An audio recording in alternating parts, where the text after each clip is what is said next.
on earth is Tom Baker?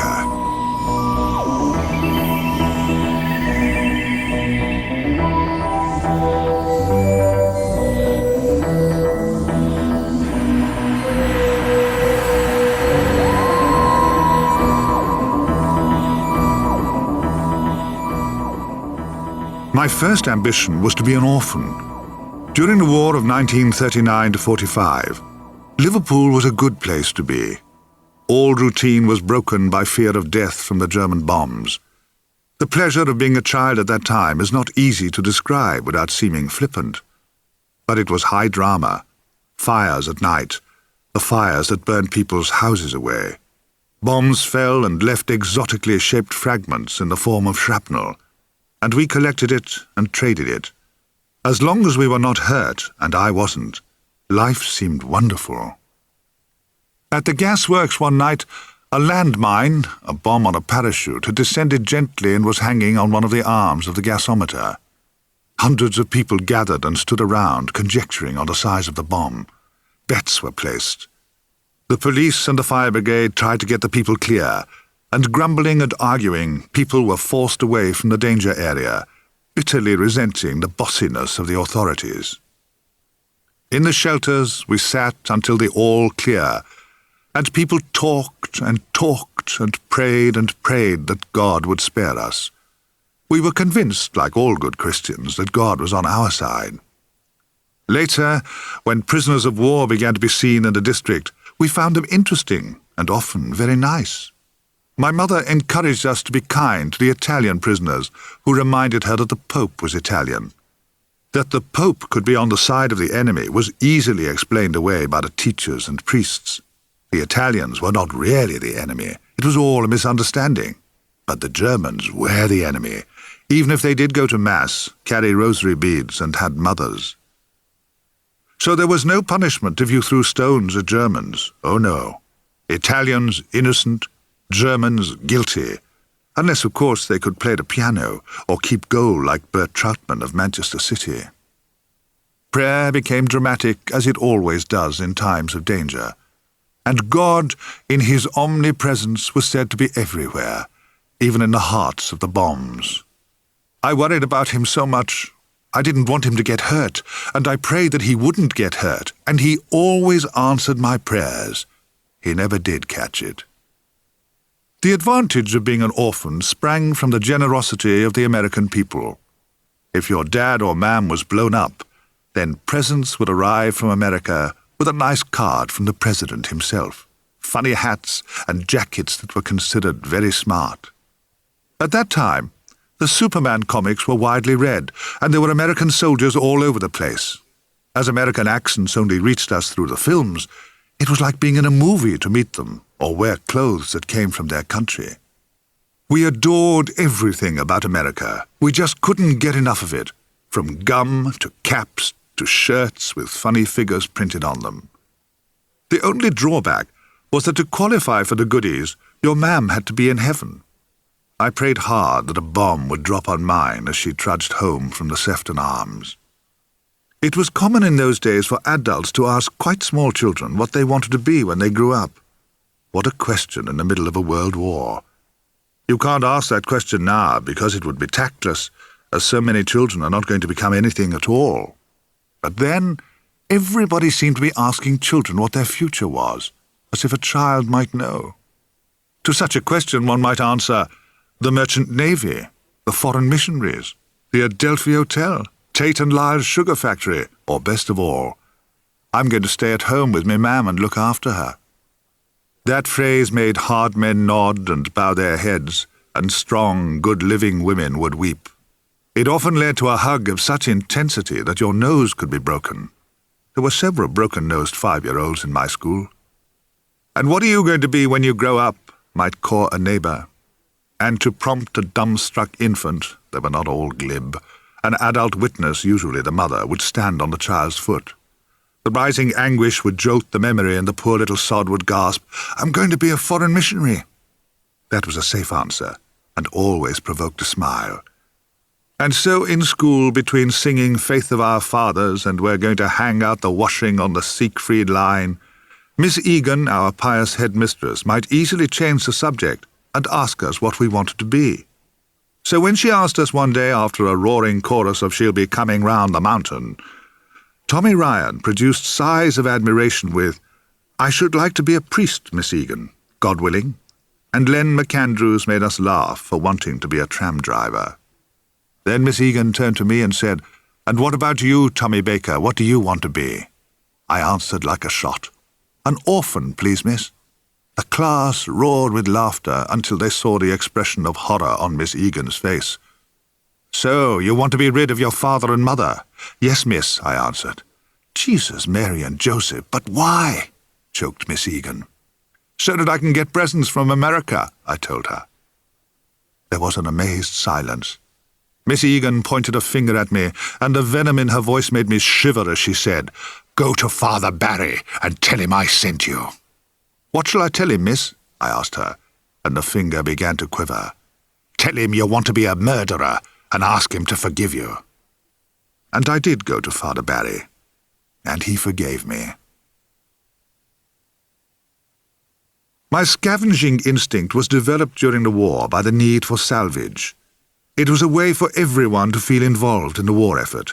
Every cardboard box or roll of newspaper might swing the war our way. My companion in scavenging was Leslie Hampson, a boy with nearly white blonde hair and a very tricky bowling action at cricket. Nothing was safe from us. If it looked as if it could be turned into a weapon, we snaffled it. Of course, we had no idea how a cardboard box could possibly damage the Germans. We were just obeying orders, and we won the Oscar for rubbish in our district. Miss Egan took Leslie and me to the town hall to meet the Lord Mayor, Lord Sefton. He gave us a certificate and Miss Egan a £1 note. After the ceremony, we went to Cooper's Cafe for lunch, my first taste of eating out. We went off to the Hippodrome Cinema and saw a film called Laughing Irish Eyes. And after the film, we were taken to the Cardoma for tea in silver pots. My thirst for salvage had made me very shifty by now. No matter what Miss was saying, I was always on the lookout for cardboard. "Forget salvage for a minute," Miss hissed. But I've never been able to forget it. Today I'm just as keen as ever to find and bag it up. After tea, we arrived home with 10p each out of Lord Sefton's £1. It was the only award I have ever won. I remarked that looking for salvage had made me shifty. That's not quite true. Most well-brought-up Roman Catholics are very self-conscious. The true cause of my slyness was rooted in the doctrine of God's omnipresence. The notion that God was everywhere put pay to any possible peace of mind by the time I was 6.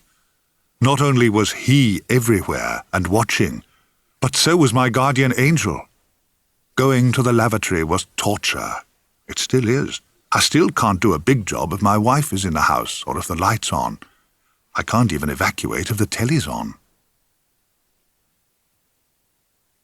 Nowadays, when I think about dying, it makes me clear my throat uneasily. It didn't always have that effect on me. When I was a child, I longed to die. I mean, I was baptized, we were poor, the house was dirty, my feet smelled, and I was no good at school. What was the point of hanging about, waiting for things to get better? The crucifix was always held up for us for kissing.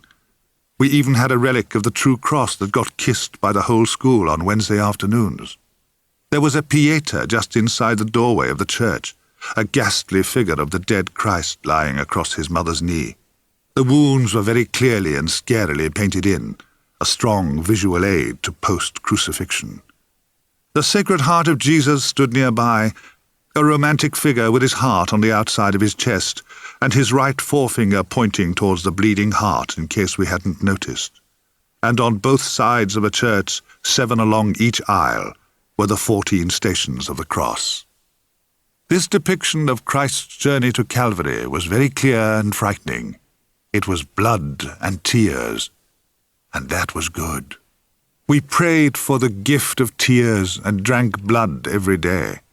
We heard every day how unworthy we were, and thumped our breasts and said we were not worthy, in Latin. Ashes to ashes, dust to dust, and cries of "Tommy Baker's a piss the bed" confirmed me in my belief that I would be better off elsewhere. That was 53 years ago, and he still hasn't returned the call. But it can't be long now, and so I clear my throat. Maybe it's nerves. My mother was a pick-up point for my aunt, who was a street bookmaker, an illegal activity in those days. She and I would stand near the gates of West Derby Cemetery and act natural very badly. After a while, another terrible actor, my dear Uncle Barney, would come sauntering by, whistling the while, and drop a leather bag into Mam's shopper. As I reached out in pleasure to Barney, my mother would knuckle me savagely, causing me to forget who he was for the sudden pain that enveloped me. As I grew older, I learned to spot strangers in the street who might be policemen, and passing the word to another lad who would do the same, the man taking the bets would easily evade the law. We also had God on our side, for many of the best punters were the local priests, who were gambling the money they had stolen from poor, unemployed men they'd caught playing at pitch and toss in some alley somewhere. The poor are marvellous, aren't they? They hardly ever complain. Mind you, the first beatitude kept us going. Blessed are the poor, for theirs is the kingdom of heaven. So you see, it wasn't too bad. We were brought up to hate the police only slightly less than the Billy Boys from Salisbury Road. Once a policeman, never a man, went the saying, and nobody denied it. We couldn't name a single saint who'd been a policeman, nor did they have a patron saint. It was always said that policemen got a half-day off on the feast of the slaughter of the Holy Innocents, because Herod was their sort. And so, with my guardian angel on my shoulder, detesting the Orange Lodgers and the Jews for killing our Lord, and believing that monkeys could talk, and that the letters scrolled above the crucified Christ, I-N-R-I, stood for Iron Nails Ran In, I pursued the next bit of my childhood. Desperate for comfort and distraction, I became more and more involved in the church services. This parted me from my fellows, who were not nearly so impressed by God being everywhere, nor by guardian angels sitting on their shoulders. They were too preoccupied by their dicks. For a little while I attended wanking school in the house of one of the lads called Rex Barrow. We would gather in a circle and extract our organs. Barrow himself had a prodigious cock, and was very proud of it. Even at the slack his member was daunting. But as he began to recite the names of local girls and rock back and forth to our accompanying groans, the miracle took place before our eyes. "Rosy Ball, Rosy Ball," Rex would mutter hoarsely, for libido and hoarseness always go together. "Rosy Ball," and as we groaned, his snake flickered into life. "Evelyn Coffee," said someone else, to a new groan of approval, and Rex's prick filled out further, mesmerizing those of us whose tackle remained inert. "Bertha Moonan," I suggested, desperate to kindle the flames further. There was a howl of anger as Rex's dick died. "You daft bugger! Now look what you've done," snarled Derek Houghton. "You've killed his dick!" But at Betty Holmes, hissed suggestively by George Beswick, Barrow's member began to recover consciousness, and its head would sway from side to side. Then the names came thick and fast, as we were all seized with lust and grasped the alchemy of girls' names, and realized what a name could do for a flabby dick. Mildred Barton, groan of agreement. Doreen Manning, more groans. Moira Lynch, that was inspirational. And Barrow's knob rose and looked him straight in the eye to eye, you could say. Mary Barlow, ooh, ah, say it again, grunted Barrow. And Wilfred Usher obliged in just the right way, and Barrow shot his lot to cries of admiration from the whole circle. And so it went on as we all helped each other from slackness to stiffness to joy. I wasn't too immense at this activity, though I could call a name with the best of them. And so, after a particularly satisfying confession which allowed me to walk upright again, I broke with the wankers and settled for sniffing incense and God. I was classified as dull. That was a euphemism for thick in those days. One day, Mr. Fred Roberts, my favourite teacher, watched me trying to work out some problem in long division. "You know, Baker, I was talking to my wife about you last night," he said. This caused 60 ears to cock. Teachers just didn't say things like that. Yes, I said to her, "You know, I've got this lad in my class, Baker he's called. Thick. He's as thick as the pier head, not a brain in his head. A good living lad, goes to mass every day, fast bowler and all that, but thick, poor old Baker," he said, patting me on the shoulder. "Still, you can always drive a tram." I was too upset to try and argue the point of my thickness with the teacher I liked most in the school, and the boys were watching to see if I would crack under the mockery. I didn't show the pain I felt, at least I don't remember saying anything back. I wanted to, of course. I wanted to tell him that I wasn't thick. I didn't know how to set about it. In many ways I am thick. A woman I was working with recently was staggered at my inability to grasp the slow foxtrot. I'm not too immense at being able to make a telephone call, come to think of it. It's to do with fear, I suppose. Or perhaps it's to do with being tall. I remember being at 6'1", the tallest 9-year-old in Liverpool. And now I cast my mind back to the ones who loved me. My Auntie Louie was good to me. When my brother was being born in the winter of 1942, Mam was too ill to look after us, so Auntie Louie O'Boyle took us on. She had 3 of her own, Michael, Joan and Billy, and it makes me cry to think of the kindness of them all.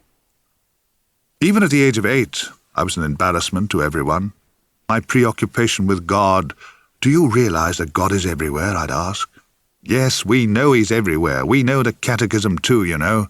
"No, I mean everywhere," I'd insist, ignoring the tone of voice from my Uncle Bill, who didn't seem to be impressed by God's omnipresence. "There isn't anywhere that God is not in. Or up. He's even up the leg of Mrs. Pierpoint's drawers." Auntie Louie would look at me warningly, and I'd take the hint from her and her alone.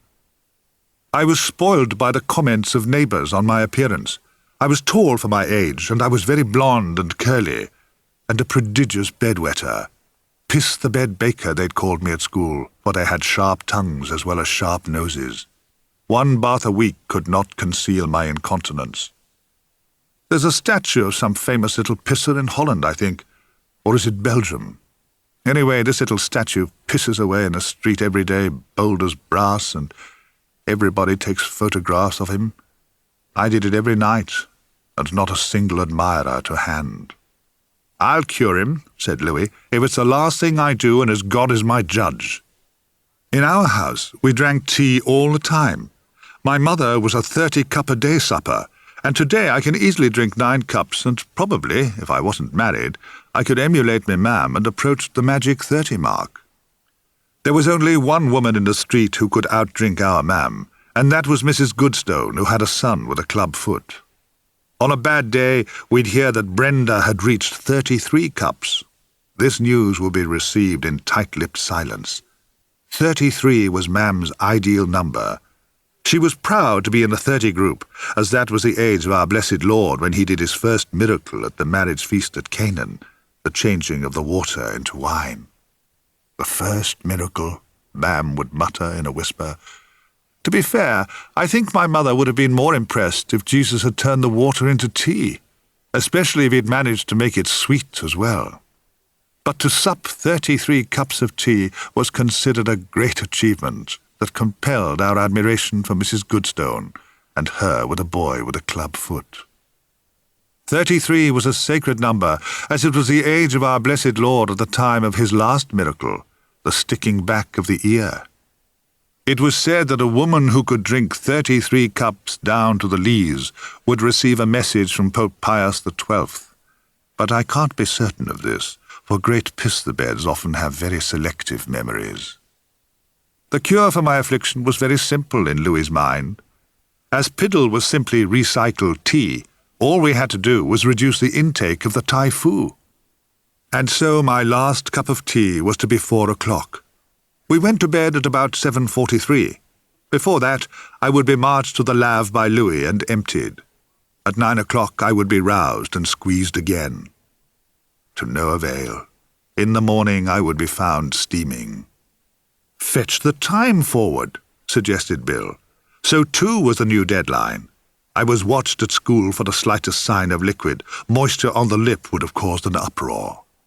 I was surrounded by informers for whom there was no reward except the sadistic pleasure of the pious doing a good deed, and so I was supervised by gleeful little sods who climbed the door of the lavvy while I was at my grunting. And parched as I don't know what, I would go home to Auntie Louie. I was fed, then off to bed, and roused again to see if that would do the trick and keep me dry. And it began to work, and Louie was pleased with me. The pleasure of waking up in the morning dry was wonderful. I still think of it as a great pleasure. My Auntie Louie was simply wonderful to us. During the 1940s, every boy I knew read the comics. The week went like this: Tuesday, the Adventure and the Wizard; Thursday came the Rover and the Hotspur, and Friday brought the Champion. There were stories about young footballers of prodigious strength, like Cannonball Kid, who played for Burr Hill United, and once scored for England with a stupendous shot from the halfway line. In The Wizard there was a character called Wilson. He lived on the moors and communed with nature and wore black tights. He was ahead of his time and of his opponents, and nearly always won his races. The most popular stories in the Hotspur were about public schools. We were inundated with tales of how our betters behaved at schools where there was tradition, fags, prep, and detention, places where chaps called each other by their second names. As far as I know, only the Irish could effortlessly call each other by their surnames without causing offence. Only teachers called us by our second name. In the Hotspur, there was a long-running story about a school called Red Circle, and most of the adventures were written around a character called Rob Roy McGregor. In another story, in The Rover, we followed the life of a bright working-class boy called Tom Smith. He was a clever lad who'd been able to get to public school with the help of his local vicar and lots of hard work. We learnt about fagging, a system of service in those places where young boys were the servants of older boys. The older boys had the power to beat their fags, and did so frequently. Fortunately for Tom Smith, he fagged for an easygoing chap called A.P.E. Carew, who was not demanding, and had a fine line in drawling speech. We grew familiar with these small but vital details of initials. We knew that in the county cricket sides, the placing of the initials was a certain sign of the player's status. By that I mean, we knew whether a man played for love or money. Initials in front: N.W.D. Yardley, an amateur; Compton, D.C.S., was a pro who did it for a living, and didn't use the same changing room. Gentlemen versus players. Those were the days.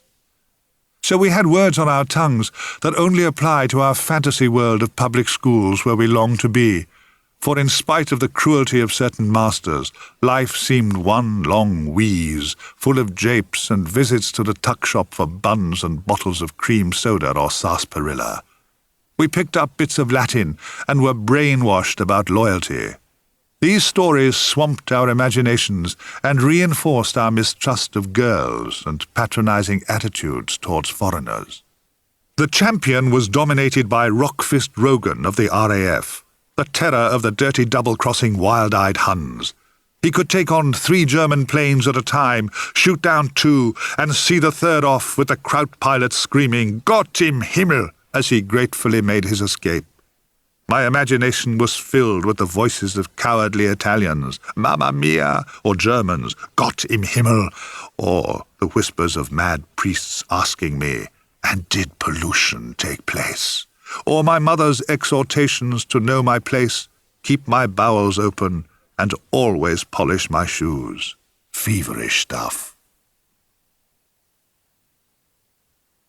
Becoming a professional liar grew out of my obsession with God's business. I seemed to grasp very quickly that life in the house of God was more interesting than life at home. For one thing, God was a stranger.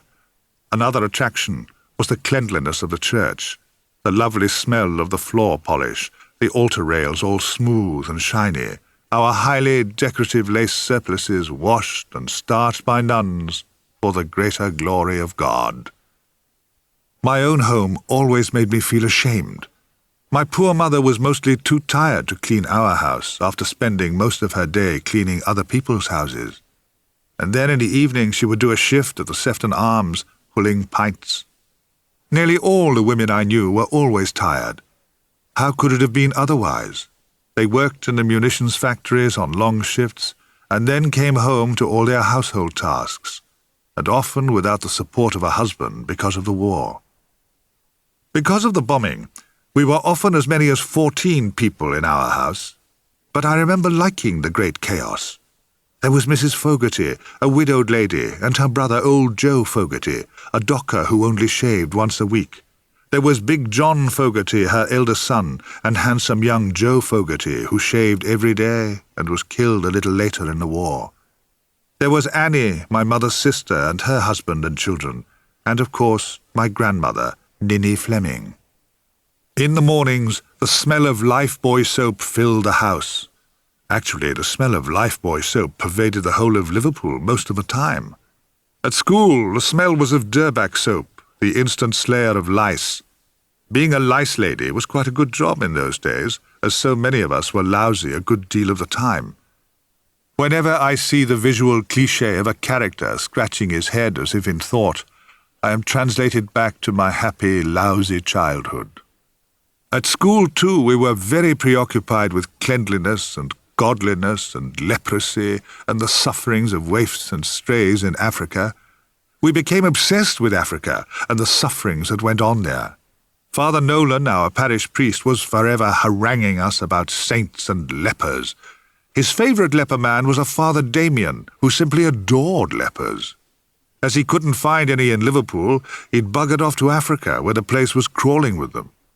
There he hugged them, and they made him pots of tea and brought him water every night to wash his feet. It sounded a great life to us, supping tea and hugging friendly lepers. Once, after a long day's hugging, the time came for the feet washing. By some accident, the water was boiling, but Father Damien didn't notice, because he'd caught leprosy. It was only the look of horror on his servant's face that made Father Damien realize what had happened, but he didn't mind. "And he became happier and happier," said Father Nolan, giving us the gimlet eye of the frustrated missionary and God-stealer. "And why? Because God loves a leper, because he made them lepers in his mysterious wisdom, and not only does he love a leper, he loves a leper lover." Father Damien was always hoisted upon us as an example of self-abnegation. Self-abnegation, what a phrase to use to infants. Stories of leper colonies and of dodgy saints who liked licking scabs. We weren't frightened of disease, we longed for it. We scoured the streets for lepers whenever we were out scavenging for salvage, but we never found one, not even among the supporters of Everton Football Club. But when leprosy finally arrived in our house in the form of scabies, Father Nolan was nowhere to be seen. The neighbours were informed of our infection, and in turn informed on us to the rest of the parish.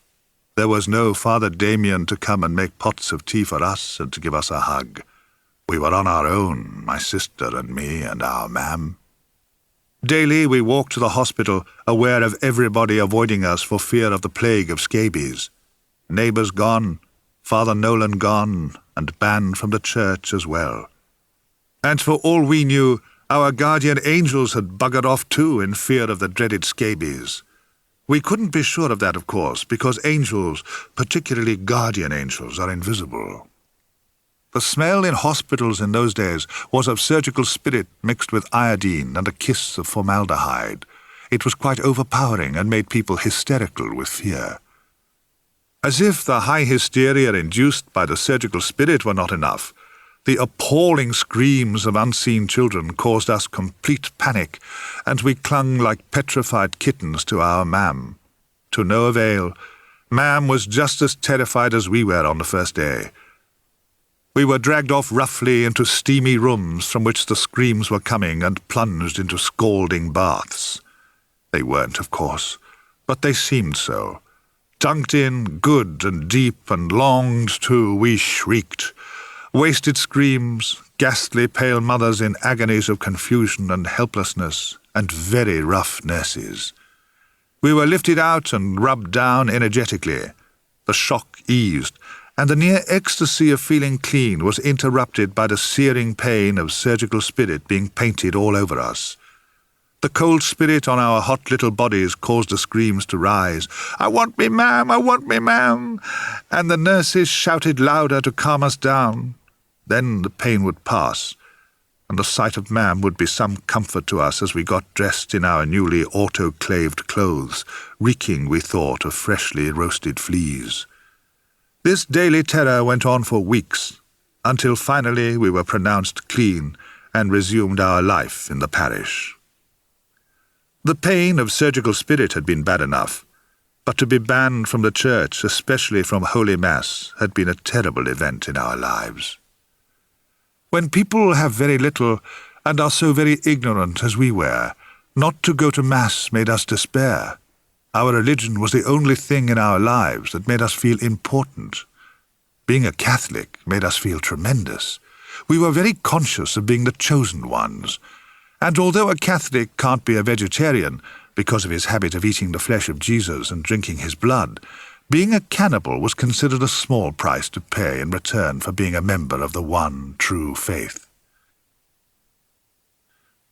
The main thrust of a Catholic education all those years ago was self-loathing. The more you despised yourself, the better you were. "You're nothing," cried the teachers and priests, "and never forget it. You are nothing." Sometimes the priest would point to me and ask, "What are you, Tommy Baker?" And I would yelp, "Nothing, Father. I'm nothing, and don't you forget it." Then there would be a pause, and Father Moriarty would point again and raise his hand and say, "Good boy, Tommy Baker. And how do you say that in Latin?" And I would leap to my feet, and pounding my left breast with my right fist, I would cry out, "Domini non sum dignus." I was a very abject child. The sense of unworthiness that was hammered into us from the word go would deepen in me and would remain. To teach children to hate themselves strikes me now as grotesque. "Never forget that you're nothing," Miss Egan would tell us. And I learnt that lesson well, and still feel the result of the long practice of her advice.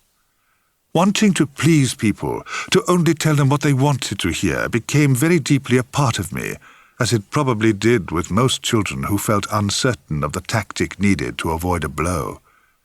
I had the greatest admiration for a boy called Tommy Ryan, a lad destined for the priesthood. He was Miss Mallory's favourite pupil. Ryan spent a lot of time with a lad called Brian Jones, who had a wooden leg. This wooden leg set Jones apart from the rest of us.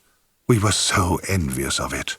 Secretly, I prayed for one of my legs to fall off so that I too could look and move like Brian Jones looked and moved.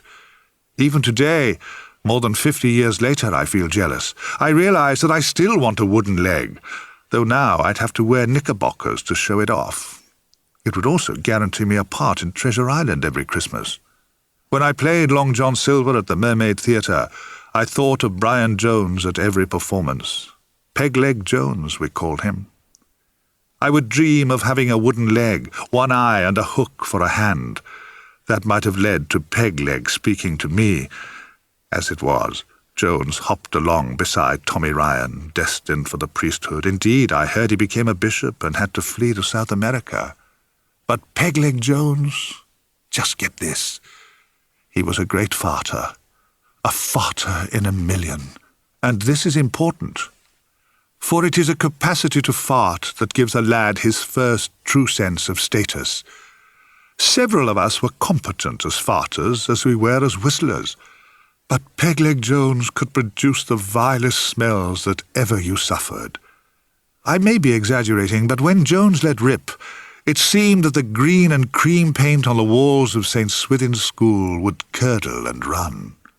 Our teacher, Miss Mallory, who had a long face, rather like a horse that has been baptized and can't conceal its glee, would in a split second be transformed. Now she would look like an Orangeman's horse, all tortured and filled with the agony of the true heretic. Neighing hysterically, she would squeal for Tommy Ryan. "Somebody's just committed a sin," she'd whinny. "Where's Tommy Ryan?" "Here, Miss Mallory," he'd call. "Shall I sniff him out?" "Do that, Tommy," she'd answer, "and show no favour." And Tommy Ryan would come out in front of the whole class and survey us like the young slaughterman that he was. We held our breath, not just out of fear of Tommy's power, but because a deep breath in the vicinity of Peg-Leg Jones would have required the last rites. And Tommy the Corrupt identified me as the stinking sinner. "Get behind the blackboard, Barabbas!" would snarl Miss Mallory. I would creep into the shadow of the blackboard, and I would stand there and wonder how Tommy the Vile could be so hard, and what did he say when he confessed weakly to Father Barry. Each Wednesday morning after playtime, Horseface would cry out, "Tommy Baker and Tommy Ryan to confession," and so the great liar would lead the way and be in and out of the black confessional box where all the information about our latest crash from grace would be recorded. "And what do you tell him, Tommy?" I'd ask meekly. And he'd say airily, "Oh, I tell him about my impure thoughts, murders, and odd other mortal sins, things like that." And so I invented my own criminal record, and I began to believe it. I wanted to be a sinner. It was the only way to be sure that God would love me. I wanted to steep myself in sin, and then to repent and cause joy in heaven. Within a few weeks, I progressed from, "I was disobedient, Father, and also I looked sideways at me mother, and also I only washed one of my feet last night," to, "Pray, Father, it's a week since my last confession, and since then I've had an impure thought, and a deed too."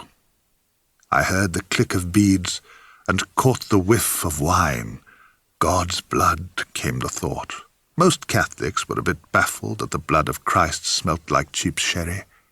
"And an impure deed too," crooned Father Barry. "And did pollution take place, eh?" And I heard the phlegm jump in his scrawny throat, for he was a capstan full-strength man. Nothing but the best when the poor are paying. The pollution question seemed to please him so much that I readily agreed. "Oh, yes, Father, it did," said I. "And did you take pleasure in it as well?" "I wasn't too greedy," I said, worried about this pollution that might have taken place. He sighed, did Father Barry, and I think I heard his upper denture drop to the lower set. "Anything else?" he asked. "Yes, Father," I said. "Murder, Father," I said. "I've done murder." There was a pause, then. "How many times?" he asked. "3 times, Father." "3 murders since last week?" queried Father Barry. "Anyone we know?" And possessed by the genius of Tommy Ryan, I said, "No, Father, they're all from St. Teresa's." This shifting of the scene of the sin to the next parish seemed to soothe Father Barry, and he said, "Well, that's all right then. Remember that Jesus loves you, and stay away from St. Teresa's." He was merciful to me that day, was Father Barry, and later I grew to love him for it. By 1943, I was doing 2 or 3 funerals a day, come November. A good outbreak of flu would clear out a fair number of grannies, and granddads too, though they often seemed to favour strokes. As an altar boy, I was right in the thick of it, swinging my thurible with a will. Without realising it, I was addicted to the smell of incense. I just loved it and wolfed it up or down. The visions I saw were less a result of piety than incense trips and hunger. Fasting was a way of life for boys then. If you were intending to gobble God at morning mass, then from midnight not a morsel or a drop must cross the lips. We didn't even brush our teeth. And after one funeral, and feasting only on incense smoke, we'd go to the next funeral with a change of priest, but the same hunger. It was not uncommon for a boy to faint from hunger, though I never heard of a thurible swinger going down, thanks to the holy smoke, I suppose. The drama that grief produced helped me to get through the dizziness, and it was at a funeral that I found my true vocation of faker, Baker the Faker.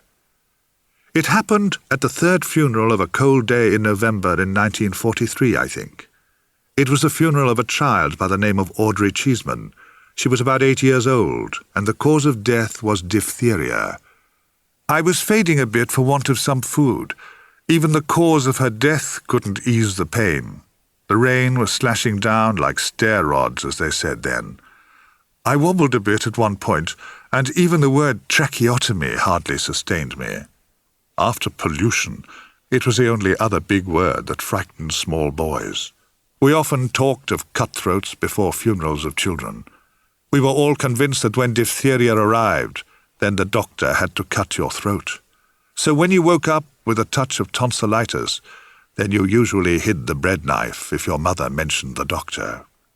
Anyway, there I was at the graveside, trembling a good bit and trying to flick the rain from my eyes and sniffing hard as I strove to keep my incense burning. My shoulders shook with the cold. As the funeral came to an end and we turned towards the old church, I felt a hand grip my arm, slide down to my wrist and slip a warm, hard object into my incense control hand, my left one. In the vestry, I opened my hand to discover a florin. This was a stupefying amount for a server, and I was amazed and afraid. Why? Why such a big tip? And then it came to me. Old Cheeseman thought my shaking shoulders and rain-filled eyes were tears for Audrey, his daughter. The penny dropped. That florin changed my life and got me going as an actor. From then on, it was tears and snot all the way. And while the others occasionally copped for a threepenny bit, I sobbed my way to florins. I was sniffing incense, swallowing God, and on the top money too. I was 9 years old. Of course, all my church-going led to great mockery from the street corner boys.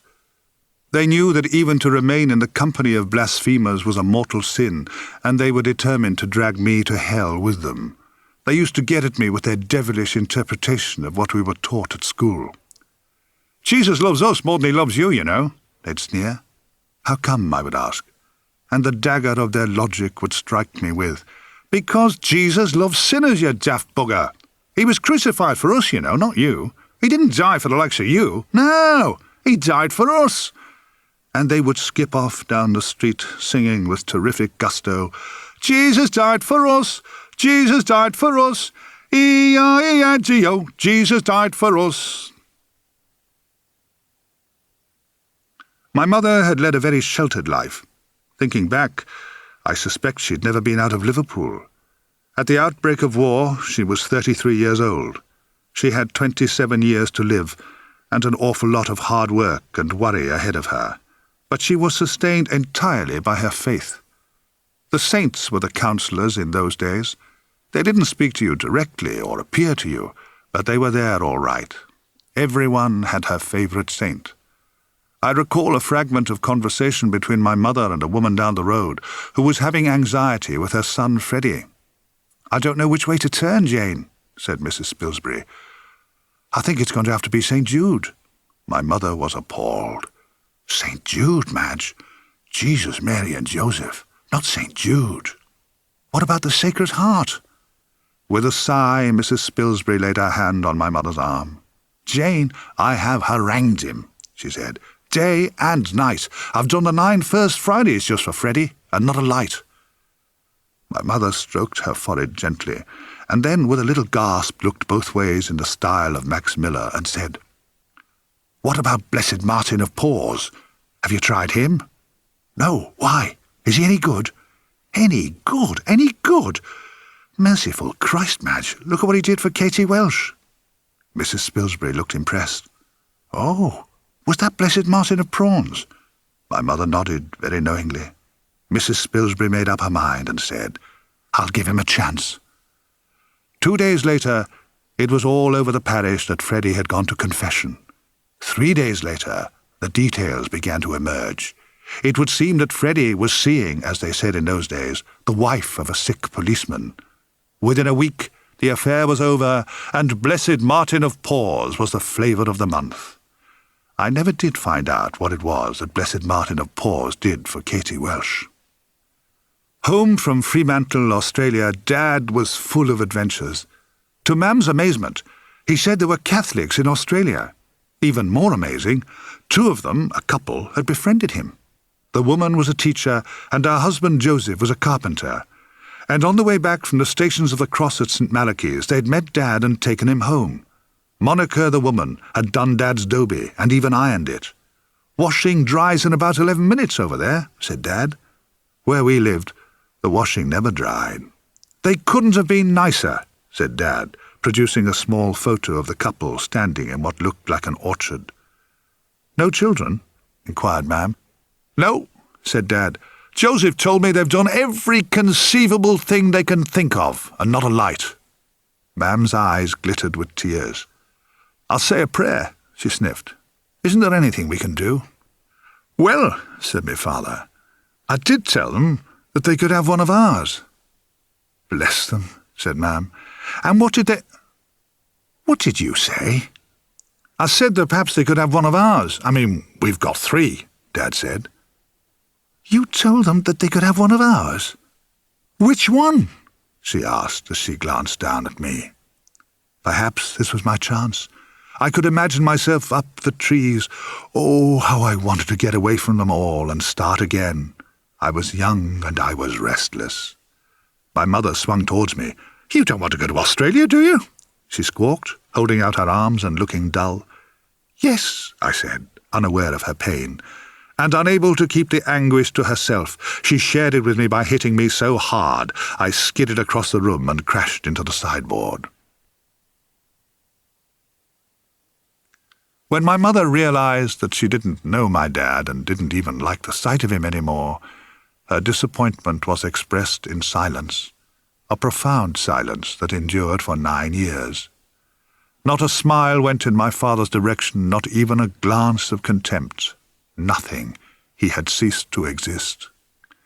In his solitary confinement at home, my father turned all his unwanted affection towards a budgerigar, and it was after lunch in the Gethsemane of our kitchen one Sunday that the scalding of balls came to pass. During lunch, my father would often put a whole roast potato in his mouth and then blow like a melancholy grampus trying to cool it. Hoo, hoo. This was an appalling sight, especially to my mother, who had once worked as a chambermaid at the Exchange Hotel, Liverpool, and thought she knew how the best people behaved. Head down, she would reach for the carving knife. Even an Orangeman would have guessed from her expression that the 5th commandment was on her mind. And after he'd finished his dinner, and knowing how much he'd made my mother suffer, he would get the budgie out of its cage. My father had been given the budgie just after Christmas, and had called it Herod. After dinner, Herod would hop from his cage onto Dad's finger, then onto his shoulder, while Dad, carrying his great mug of tea, got himself comfortable by the fire.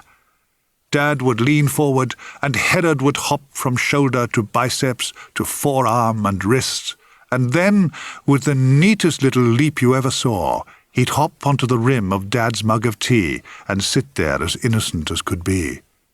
He couldn't have known that his destiny was coming along the road on a bike. If he had, he would not have been responding so cutely to Dad's, "Who's a pretty boy, then?" Swaying backwards and forwards, Herod was, well, flirting is the only word that comes to mind. And while Dad supped his tea noisily, my brother John parked his bike, opened the front door and let it go. Bang!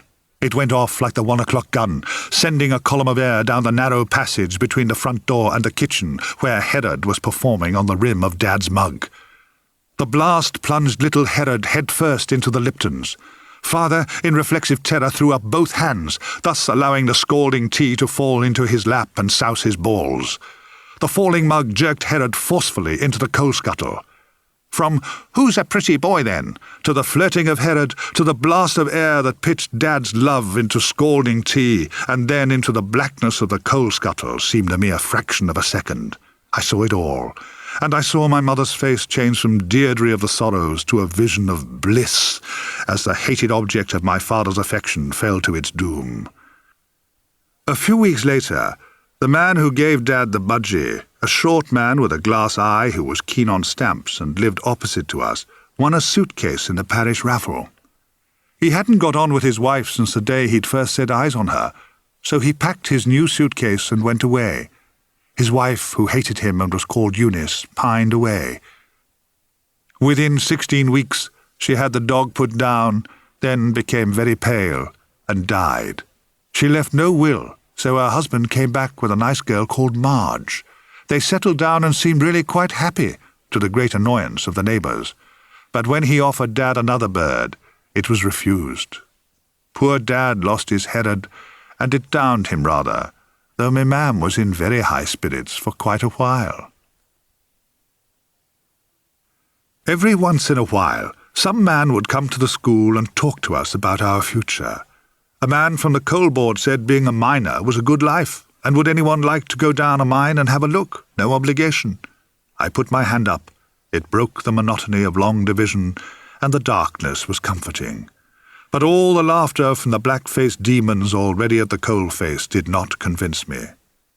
Next time, I put my hand up for the man who said that farming was a good life, and for the man who said Australia was a good place to be. If there had been a sergeant recruiting for the Foreign Legion, I would have put my hand up for him too. When a little round man came to talk to us about being a hero for Christ, about labouring in the vineyard and saying that many are called but few are chosen, I kept my hand up. What he promised seemed to combine farming, grape-picking, and going to heaven too. A few days later, the little round man came to talk to my mother about me renouncing the devil, the world, and the flesh. To have a son or daughter in religion conferred great status on a working-class mother. But how they reconciled the teacher's assessment of my thickness with my potential usefulness in the vineyard of God, I don't know. Neither did my mother. "Are you sure he'll please our Lord?" she asked. The round man described the life of sacrifice to us. "It'll mean getting up early and praying a lot," he said. "We don't even speak when we're eating," he added. I couldn't understand that last point, since it was absolutely forbidden to speak at meals in most houses I'd ever been in. I was an affectionate boy in those days, and I was quite willing to show God some, if that's what he fancied. I certainly wanted to please him. Once, during a series of sermons lasting a week in our parish, a retreat it was called, it was a Friday evening, 6th and 9th Commandment night. The church was packed, naturally. Committing adultery or coveting the neighbour's ass was always good for a shiver. The resident priest, Father Jamison, had done the warm-up, and the pulpit was empty but lit, interestingly, by the candles. There was a profound silence.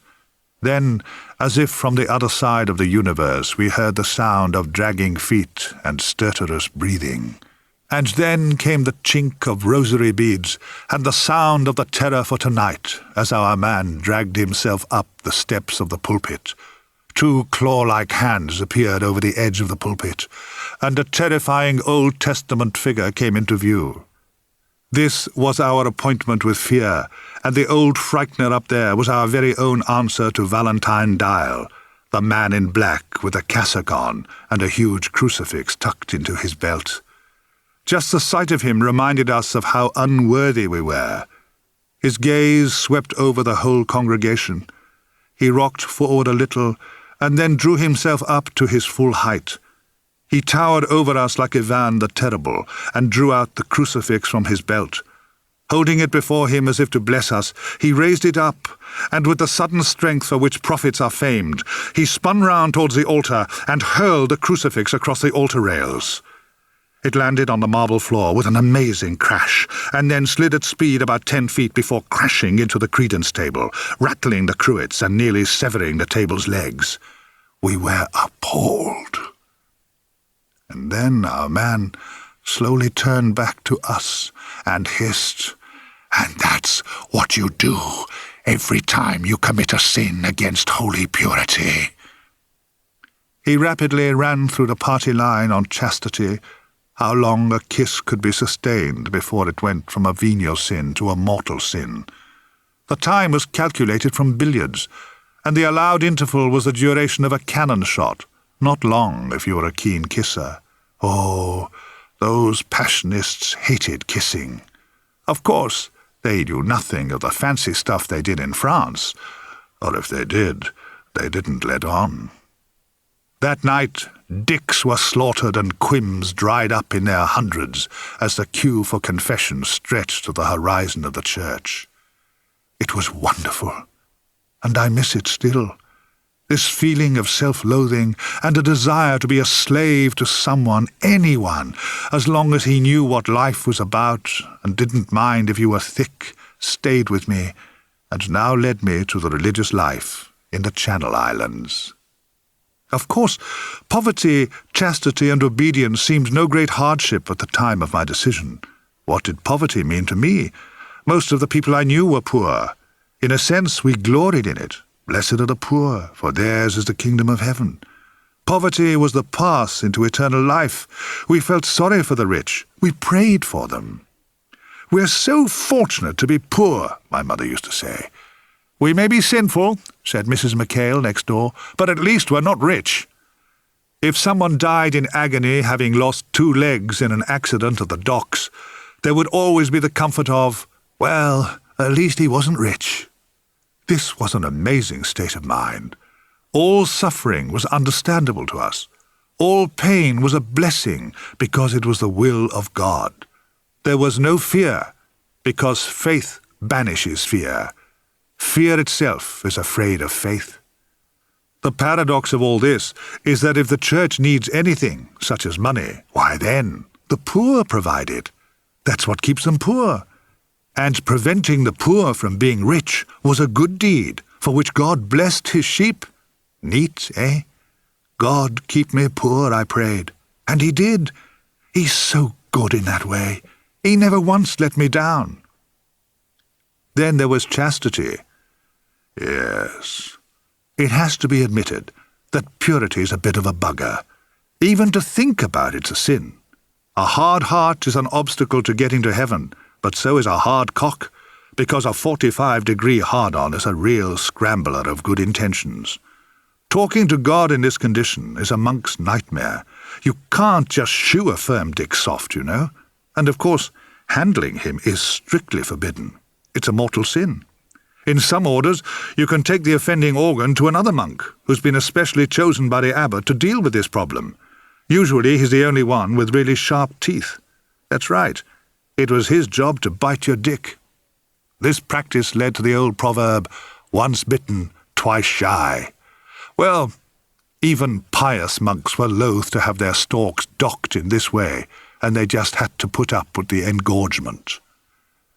Some people wonder why monks walk with a slight stoop. They walk like that to hide their truncheons. In fact, the bigger the engine, the greater the stoop. The vow of obedience is not easy for anyone with an imagination. In the army, it can be fun to obey blindly as long as your life isn't in danger, and there are always fellows around who can share the contempt you feel for authority. But not so in a monastery. For a start, the obedience must be unquestioning, otherwise there is no merit. Even if you know the order is quite daft, you are told that God has his reasons. This rule makes things easier for the superior monks who derive their authority from God himself. The great injunction of the New Testament is that we love one another. The monastic rule may also add that no friendships are to be cultivated. Fraternal love doesn't include a special pal. At home, I was quite used to being ordered about by everybody. Parents, teachers, neighbours, priests, especially priests, policemen, shopkeepers, and nuns. So when I was reminded that great store was set by obedience, why, I just smiled. I couldn't wait to be tried by God's instrument, whoever he may turn out to be. At my lowly level, this instrument turned out to be just about everybody. For a time it was all worthwhile just to be in a frock. The soutane made me feel special. It kindled a desire to be a martyr. The first thing that used to happen in a religious house is that you lost your name. My name was Tommy in those days, but whoever heard of Brother Tommy then? Now, of course, monasteries all over the world are crawling with Tommies and Larrys and Willies. But then your name was changed. Then it was virtue to leave father, mother, brother, sister, and so on, and change your name too, of course. Sometimes, when I'm in the West End, I go to St. Patrick's Church in Soho, and I kneel there and try to recapture the joy I once felt so long ago, when I crouched in the presence of God and felt certain of something. Where did my once strong faith go? The betrayal of my faith has led to the deep self-loathing that I feel now. But that's now. What about then? I wanted to call myself Sylvester. I thought it sounded good, and my mother often talked about St. Sylvester's in Liverpool. Yes, Brother Sylvester pleased me a lot. So that when I reached the mother house in Jersey, Maison Bon Secours, the house of succour, my happiness was complete. I wanted to be a saint. You can laugh if you like. I won't reproach you. But that's what we all felt, all 40 of us, in the novitiate of 1951. The discipline was very severe. The popular idea was that silence, deep silence, eternal silence, it seemed to me, was good for the soul. I found it very hard. The day started at about 4:30. Odd, isn't it, that in a house of religion where silence was the great idea, we were roused in the morning by what I can only call a fire alarm. The shock was appalling. It didn't occur to me to complain. That dormitory, where 40 apprentice saints passed 7.5 hours' sleep, was an anxious, damp place, full of fumblings in the dark and pretended blindness in the daylight. For after silence, the great virtue was modesty. After a year in that place, I still didn't know anybody by sight. When we went to bed at 8:30, we were allowed perhaps 3 or 4 minutes to brush our teeth and swill our faces. Then we would all glide, walking wasn't permitted, each one to the foot of his bed, and there you would turn into a statue until the last glider had arrived at his bed. What a sight it must have been! I never saw it myself because of the modesty rule. When I cast my mind back, I sometimes doubt if I ever went to Jersey at all. I never saw anything. Well, there I was at the foot of my bed, and 39 other statues were at the foot of their beds. And then, on a signal, 2 ominous handclaps from the supervisor, the room was plunged into darkness, and as the blackness fell, the fumbling started. The reason for this sudden blackout was that we should not catch a glimpse of each other as we got into bed.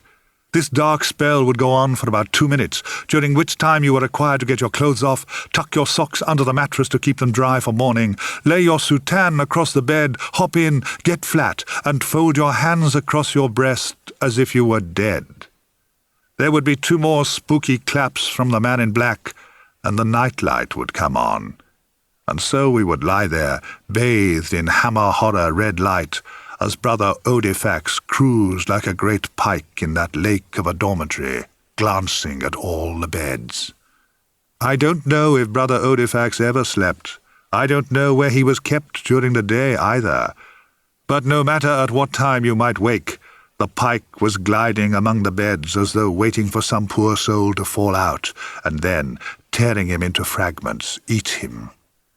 This lying there like figures on cathedral tombs was to maintain our modesty in the eyes of our guardian angels, who were also there, though we couldn't see them yet.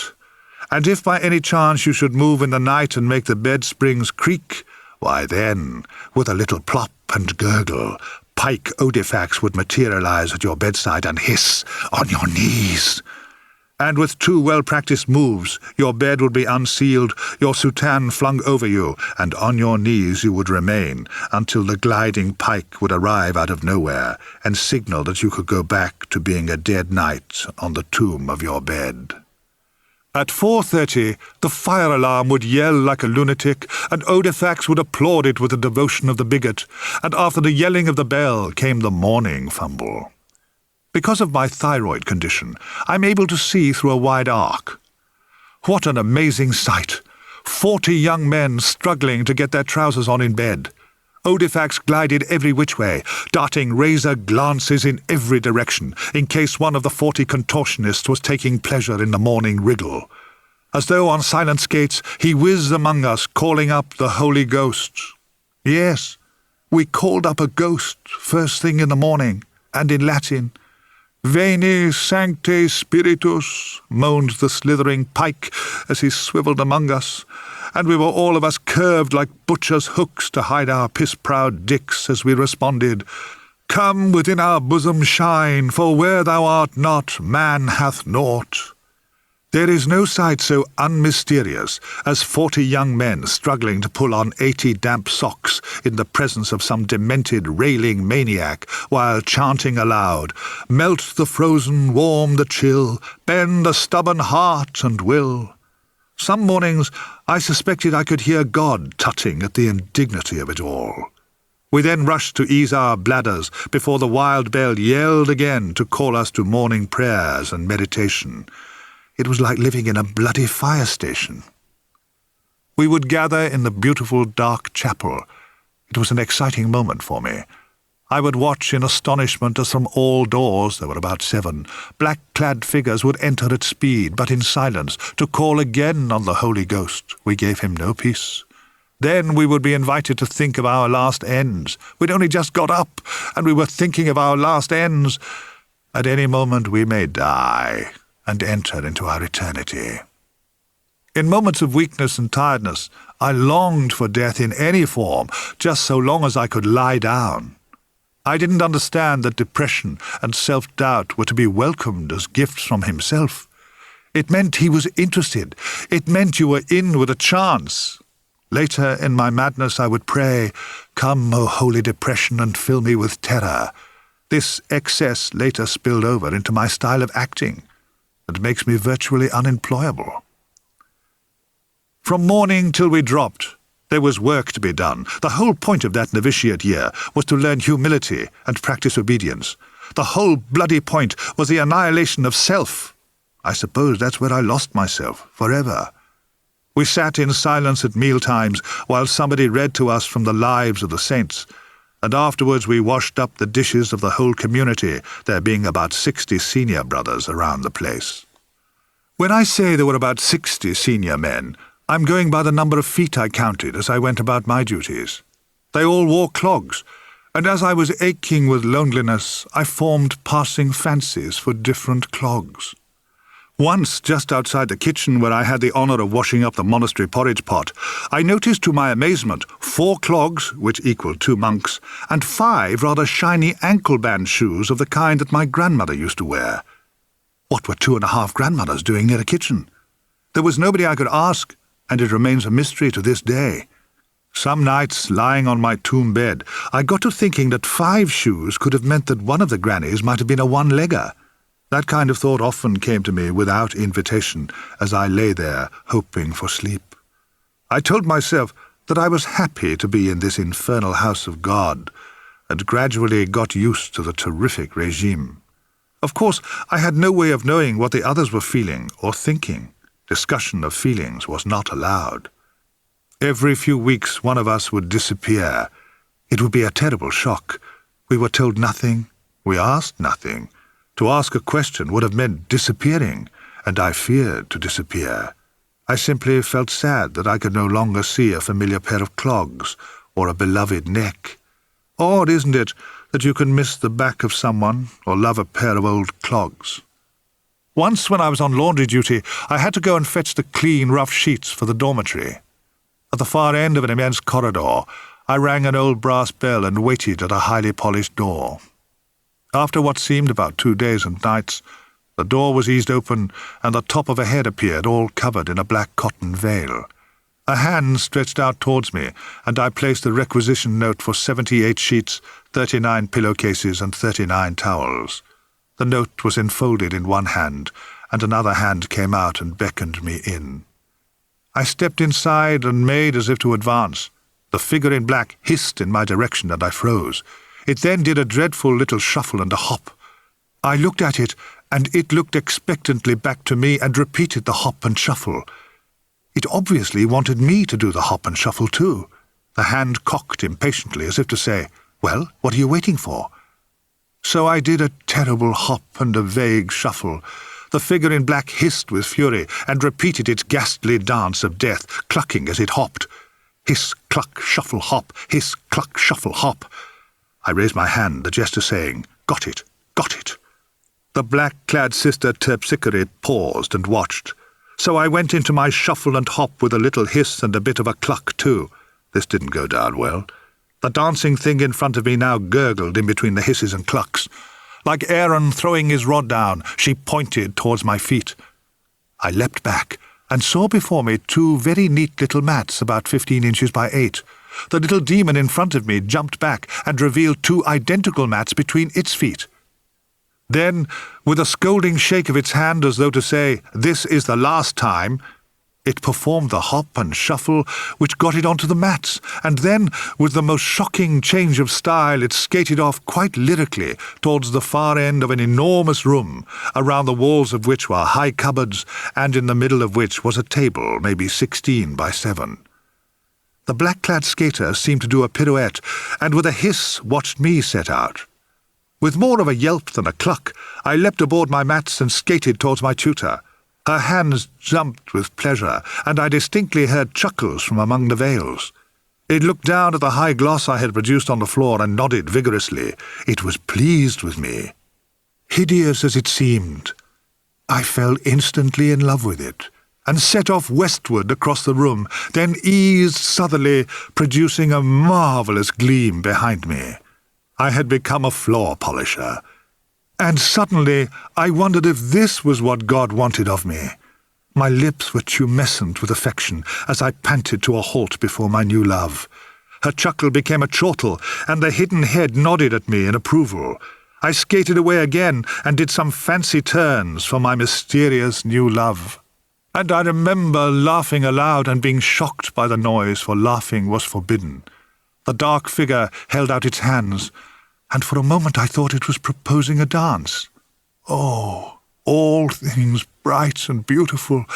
At that moment, two other ghostly figures skated into sight and coughed. My tutor seemed suddenly old and defeated, and turned towards a cupboard behind her, and began to load me with the linen I'd come for. I never did the bed linen run again, but I reproduced the hop, shuffle and glide in She Stoops to Conquer at the National Theatre years later.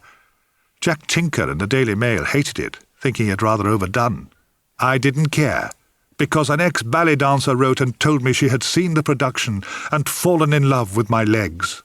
She said that in other circumstances she could have lived happily with my legs, but she only had a small flat in Holland Park. The Nottingham theatre critic felt pretty much the same, but he was a married man, so I had to keep my legs to myself. I've held on to them ever since, and honestly, I can't say that I've regretted it. They've been very loyal to me over the years, and we're still together, my legs and I. I have already explained that I was a sniffer of incense from an early age, and by the time I was 10 I couldn't walk past a tin of floor polish without having a furtive snort. The same was true of the smoke from newly snuffed-out beeswax candles.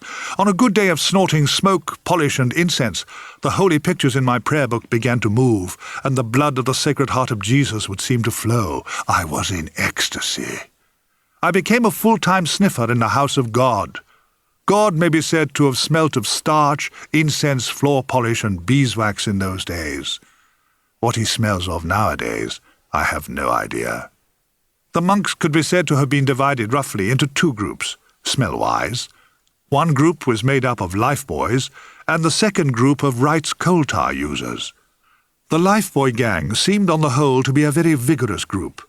They sometimes gave the impression of being rather immodest, and were sometimes seen to look each other right in the eyes, which was forbidden. In contrast, the Wright's coal tar brotherhood seemed mildly asthmatic and round-shouldered. They seemed to gasp a lot, as though they really enjoyed the smell of each other. Of course, it was not quite so simple as that, because the ascetics among us seemed to favour carbolic soap. This brand of soap was not only merciless to germs, it also murdered the libido. Oh yes, the smell of carbolic is death to a stork. If you were having trouble with your vow of chastity, all you had to do was get your family to send you a tablet of carbolic. I've heard that the Pope has been told of this old remedy, and has even mentioned it in a bull to the British bishops.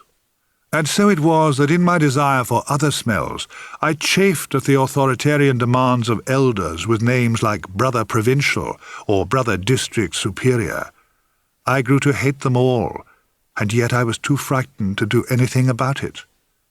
Religious people who left were always considered traitors, and were said to go mad with their sense of guilt and their inability to cope with the outside world, as life away from the community was called.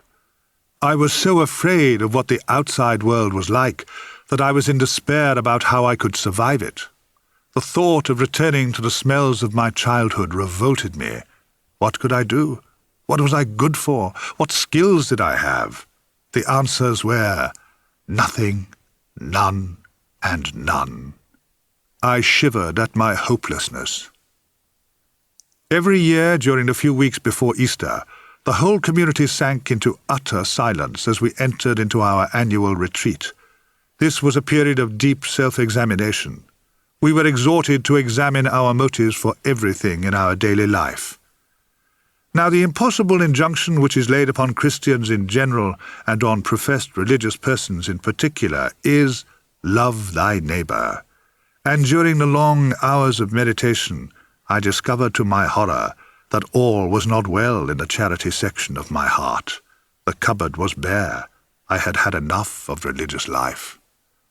So deep was my resentment of authority that I realized I had an intense desire to break all the commandments. Especially, I had an urge to kill, steal, and bear false witness. During this long retreat from worldly thoughts, one was allowed to speak to the visiting priest, whose job it was to encourage vacillating monks to stiffen their resolution. In my case, it did not work.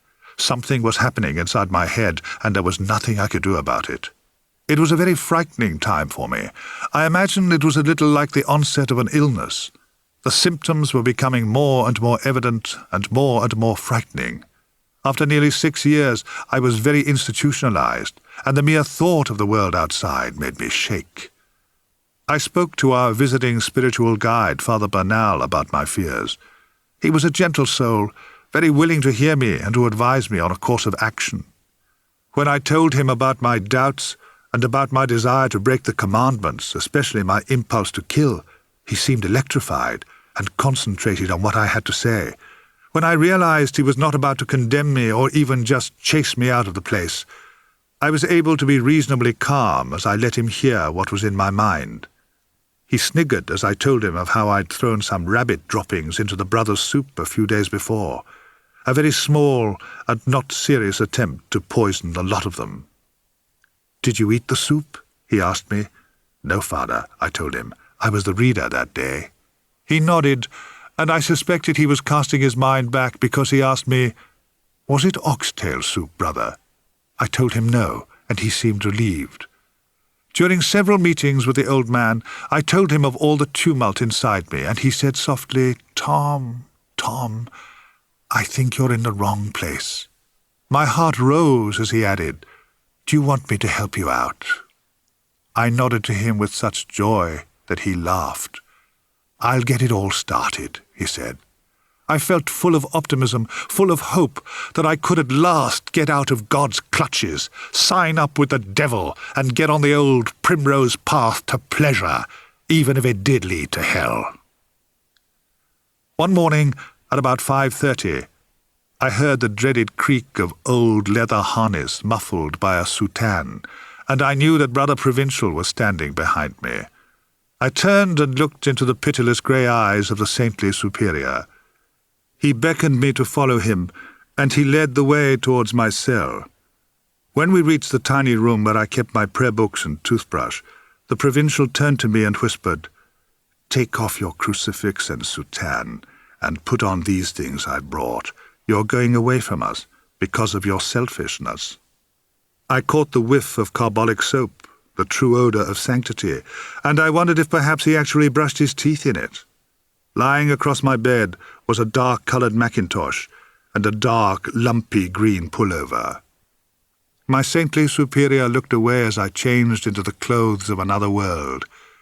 It struck me that these clothes were very shabby.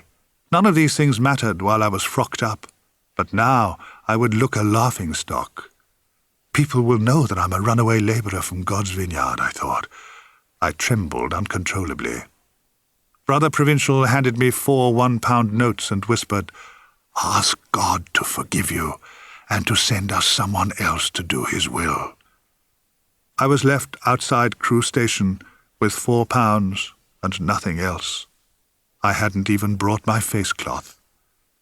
And as I stood there, I thought of the distress my mother would feel when I told her that I'd left the Brotherhood, and of how my appearance would upset her, and the trembling wouldn't stop. When I got to West Derby Road, where my mother now lived, seeing my distress and my hopeless clothes, she pulled me inside and loved me. She kept making those little noises that mothers use to comfort frightened and hurt children. Shh, shh, ooh, there. It's going to be all right. And as I trembled more and went on sobbing, she hissed in my ear, I don't care what you've done. You're going to be all right. Shh. The family reacted the way good, kind and poor people always do. They had a whip round for me so that I could get some decent clothes, and they promised to pray for me. What more could they do? And I went and registered for national service, and then left Liverpool for London to await my call-up. I felt as if I was emerging from a nightmare, and somehow, to my astonishment, I made out all right. I found a room in Earl's Court, a small room, but compared to the one I had in God's house, it was heaven. The next morning, I found a job as a runner for the Agricultural Research Council in Lower Regent Street. All I had to do was to deliver letters and small parcels to various Whitehall departments. My sense of freedom was amazing. To be able to run about and talk to people whenever I felt like it just astounded me. And my enthusiasm for my work amused my fellow runners. After nearly 6 years of prayer and modesty and self-denial, and especially after all that chastity, I was slightly disabled. But my willingness to run about and do what I was asked to do made people warm to me a little. I think, looking back, I tried too hard. And though people quite liked me, there was something about me also that disgusted them. I found that out when I accidentally heard some of the people in the office talking about me. He's quite nice, I heard the woman say, but there's something odd about him, something slightly disgusting. I still have that effect on quite a lot of people I meet. And so I ran about delivering my parcels and feeling nourished by the kindness of most people towards me. And then my call-up papers arrived. Destination, Royal Army Medical Corps. Being poor is a little like having an earache over bank holiday. All you can think about is the pain and how long it might go on before a healing hand can be found to take away the anguish. You go to church and pray for a touch on the national lottery. It has to be St. Jude, of course, the patron saint of hopeless cases. And suddenly the local priest intones a beatitude. Blessed are the poor. And you think, oh, bollocks to the poor. And then the stifled apology, sorry, Jesus, but it's not on. And then the paradox. It's the poor who provide the colossal jackpot. Oh, I see. That's why they say, blessed are the poor. But it's not true. It should read, cursed are the poor. So having elbowed the Lord and his spin doctor St. Jude, I married a girl called Anna Wheatcroft. She was very pretty and had shiny hair and white teeth and wonderful soft honey-coloured skin, and she was a nice girl too, but above all, she had that ring of confidence that comes from possessing a few bob. I was never at ease with poor girls. Most of the time I couldn't even perform for them. They made me feel insecure. That is, their poverty made me feel insecure. Yes, I had always found it hard to be hard for the poor ones. And so I got married to a nice girl from a family with a few bob, and my poverty made me feel despair, because what the Wheatcrofts felt towards me was what I felt towards the poor. They found that I made them uneasy. They found me disgusting. I found out that to be near one Wheatcroft could be a saddening feeling, but to be near a coven of them was to embrace utter despair. Skint and jobless and the wife pregnant, I got a job in a pottery, John Sadler and Sons, Burslem, Stoke-on-Trent. The boss at the factory was Mr. John Sadler himself, the wife's uncle. He was kind to me, and I worked like a maniac to prove something. So did he, though I couldn't see what it was that he had to prove. Maybe he just wanted to get away from his wife. He was impressed by my capacity for work.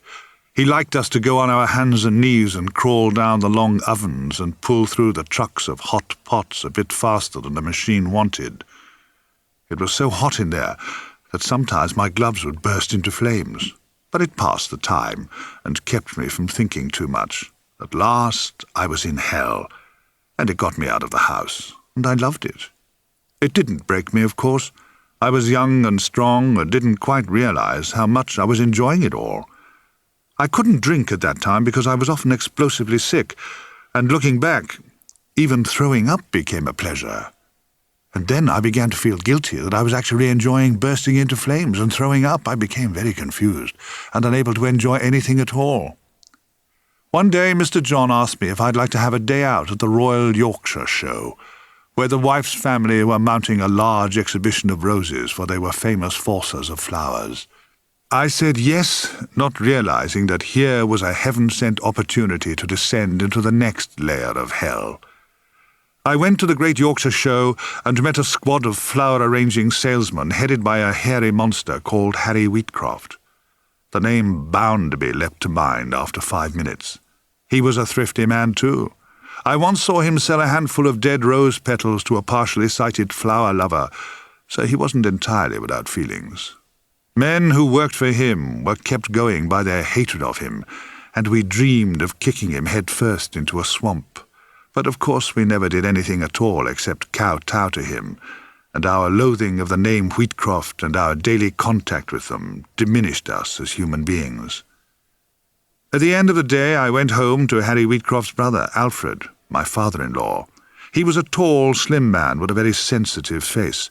He looked rather scholarly and wore glasses, hated his brother, and wore an ill-fitting truss which he was constantly adjusting.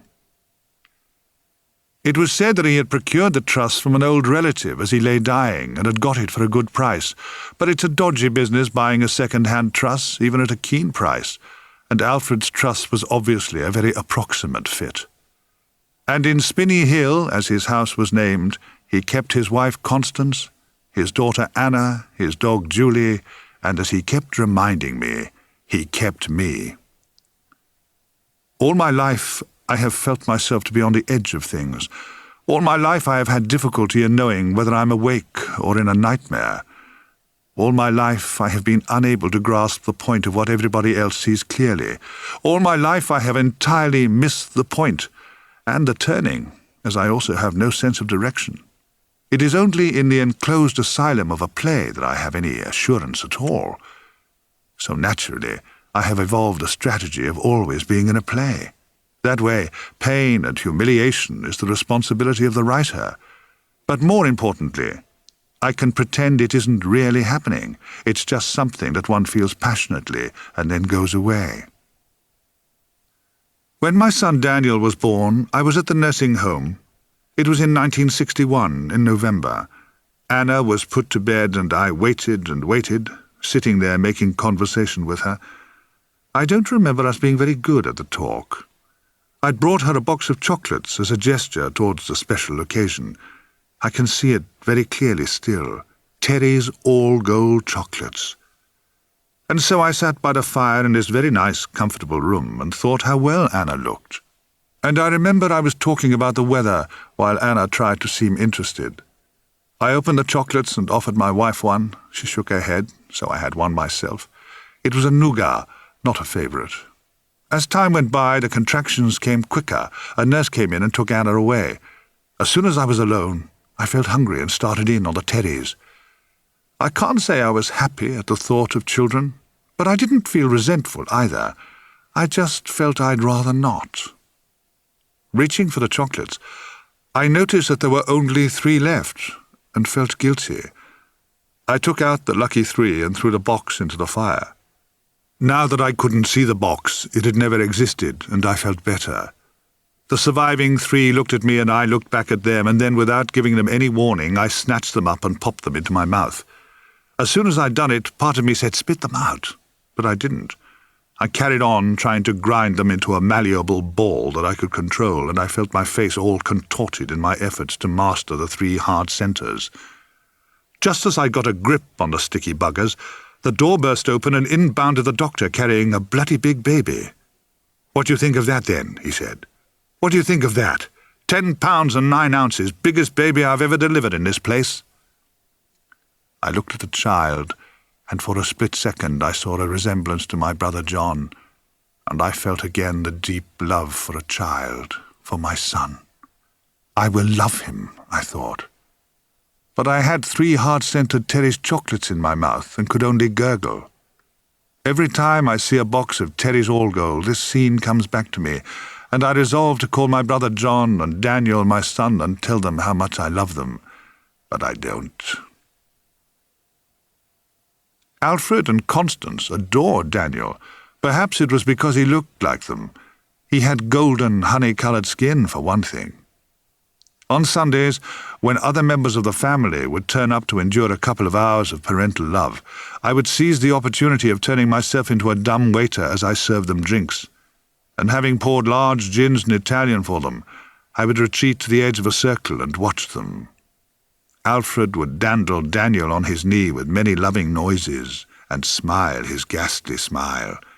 "Hello, my baby," he would say again and again.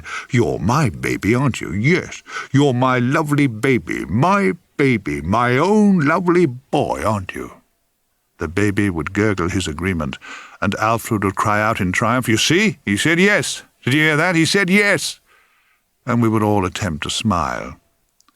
But the Wheatcrofts, clever at business that they were, and rich too, were lousy smilers. They simply couldn't do it. Daniel's mother Anna, the Cordelia to this Nottingham Lear, used her favoured status to say quite lightly, "He's not your baby, father, he's Tom's baby." I was touched by this kindness for about 1,000th of a second, for in that brief time the temperature dropped to 0 as Lear snarled, "What did you say?" His instant rage was terrifying, and Anna a little shakily repeated, "I said he was Tom's baby, that's all." And Lear burst out, "Tom's? Tom's? He's mine! He's mine!" And he held my child close and asked, "Who paid for the best nursing home in Nottingham, eh? I did. I paid. Me, I. Who paid for the finest gynecologist in the whole bloody country? I did." He was very close to apoplexy. "Who pays for all the baby's clothes, eh? Who pays for everything you've got? I do. Not him. He's got nothing," he roared, as he eyed me. "He's got nothing. I paid it all, so he's mine. The baby's mine." For a moment, I wondered if I should pick up an antique and strike the cruel old bugger across the head. But I did nothing. I just shrank into utter, freezing self-loathing as I realized I wasn't even going to protest. Even the family was impressed by Alf's volcanic convulsions. Nobody stirred. I faded in my own sight, and I couldn't even weep. This is the end, I thought. But it was not the end, yet. And so I was caught up in the violence that only 2 old pacifists could practice on their own families. There was one exception among the Wheatcrofts, one sweet, funny, and adorable member of that nest of vipers who always tried to comfort me in my misery. His name was Jonathan Wheatcroft, Harry's youngest son. He was so unlike the others that it was spooky. He was strong and kind, and he knew of my hopes, and he hoped along with me. If he's still alive, I wish him well wherever he is, and remind him how grateful I still am for his sympathy during those terrible days. But gradually, I got used to the abuse and the terror. Constance and Alf would rouse so loudly that men working near the house would hide and tremble and toy with murderous thoughts. Constance Wheatcroft had once been beautiful. She was always saying so in front of her daughters. But now she was a good stand-in for Moby Dick, and much more frightening. Captain Ahab would have shit himself at the sound of Connie the Viper on song, and blowing in her very own ocean of vitriol. And then another son for Anna and me, Piers. Like his mother's lot, he had honey-coloured skin. "What a pity you've got such working-class skin," Anna remarked to me. That really hurt me. It still hurts me. It's not my fault that my surface is rashy and working-class. But Piers was one of the sacred line all right, and they were pleased with another golden boy. I wanted to call him Solomon, but Constance looked askance, and my suggestion was overlooked, and so my misery deepened, and I was content. Once a short break was proposed for Anna and me, and we went to Honiton for 3 days, that being the maximum time I could be with anyone. We drove there and tried some conversation along the way, but we were neither of us too immense at that sort of thing. Fortunately, we met up with some friends who were actors, and that helped a lot. We saw a play and attempted a couple more conversations, but to no avail, so we headed back for Bedlam. There was a message waiting for us to call Castle Dracula. Obediently, we rushed up to the dragon's lair. "Alfred's had a stroke," crowed Connie the triumphant as she conducted us towards the sick room. What a sight! Big Alf was tame at last. He lay there in terror and acute discomfort, steaming in his own urine and feeling the onset of bed sores. I felt a flicker of pleasure looking at the ruins of the great monster, the man who never stopped reminding us that he owned us, like a huge, abandoned, whimpering old Guy Fawkes, not at all frightening now. And I remembered my few skills from the Army Medical Corps, where I had been a common nursing orderly. I was strong, and suddenly I knew what to do. I bed-bathed the old rip, and with a little spirit and talcum powder got his arse dry. The skin was not yet broken. With clean sheets and pillowcases his lot was improved. The relief he felt caused him to recognize me, and suddenly he was muttering, "Tom Baker, get Tom Baker, keep Tom Baker, don't let him go." And he clung to me in terror of being left alone to his fate. The irony was not lost on me. The man he hated most in the world was the only one who could comfort him. The cruel bastard was in my hands. And I did comfort him. It is possible to nurse someone you hate. All at once, things began to look up for me. The family didn't want to look after their poleaxed father, and were glad to leave it to me. Not only could the Wheatcrofts not smile, they couldn't wipe bottoms either, and I realized as I wiped his arse that I had them all by the balls. As Alfred wanted only me, I was able to get rid of the entire family at one go, so for 9 months I tended Alfie the ungrateful, and he swallowed all my energy and wore me out. Not the tiniest effort would he make to walk or talk or be nice.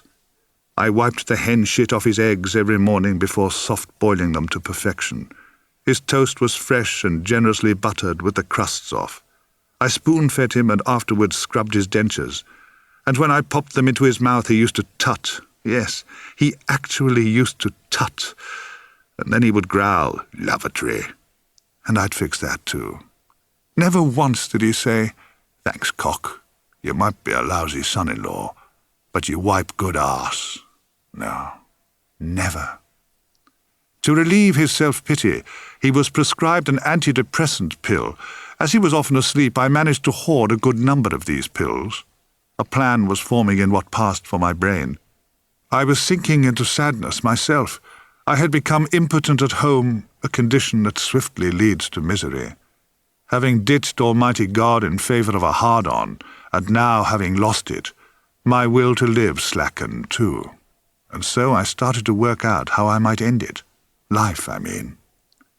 I thought that the ecstasy of more than 24 pills might outweigh the misery of a blank future and a dead dick. Constance the Unspeakable was away in London, and I decided to die in the late afternoon of a day when I knew that nobody would come to the house for at least 4 or 5 hours. I gave Alfred a large tea of smoked salmon and thinly cut brown bread. He then had some raspberries well soused in sugar and cream over the top. After that he had a medium-sized custard from Burton's of Nottingham and 2 cups of tea, 3 sugars in each. I thought that would keep him going while I got out laughing. I sat in the kitchen and swallowed all the pills I had saved. I wanted so much to die of happiness, I wrote no note. I sat there and waited for oblivion. Let the buggers try to decipher my smile, I thought, as the last 3 beans sailed down my throat in a stream of Jersey milk. I became drowsy, and then blackness. I woke up about half an hour later to the noise of the old devil banging his stick. He wanted to go to the lavatory. I leapt to my feet, feeling miserable on discovering I was still alive. "Quick, quick!" growled Alfred. "I think it's a big one. Get a move on." A big one? The movement was heroic, the wind gale force, tumultuous, the stool like a shillelagh.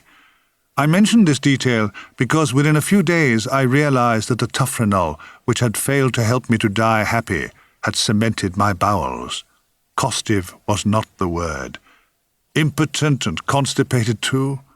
I strained so hard in between wiping the big fellow's arse that I nearly lost the sight of my left eye. The advantage of Big Alf's stroke was that it protected me for a lot of the time from the attentions of the rest of his family. But at home, I discovered that I couldn't look at my wife because she looked like her mother. I couldn't look at her brothers because they looked like their father. I began to feel very isolated. The only little change in those drab days was that my patients seemed to be somewhat quieter and rather glazed in the eye. This caused me some anxiety as I realized I was afraid he was going to die. "Don't die, Alfred," I prayed. "Don't die and leave me to the rest of this pack."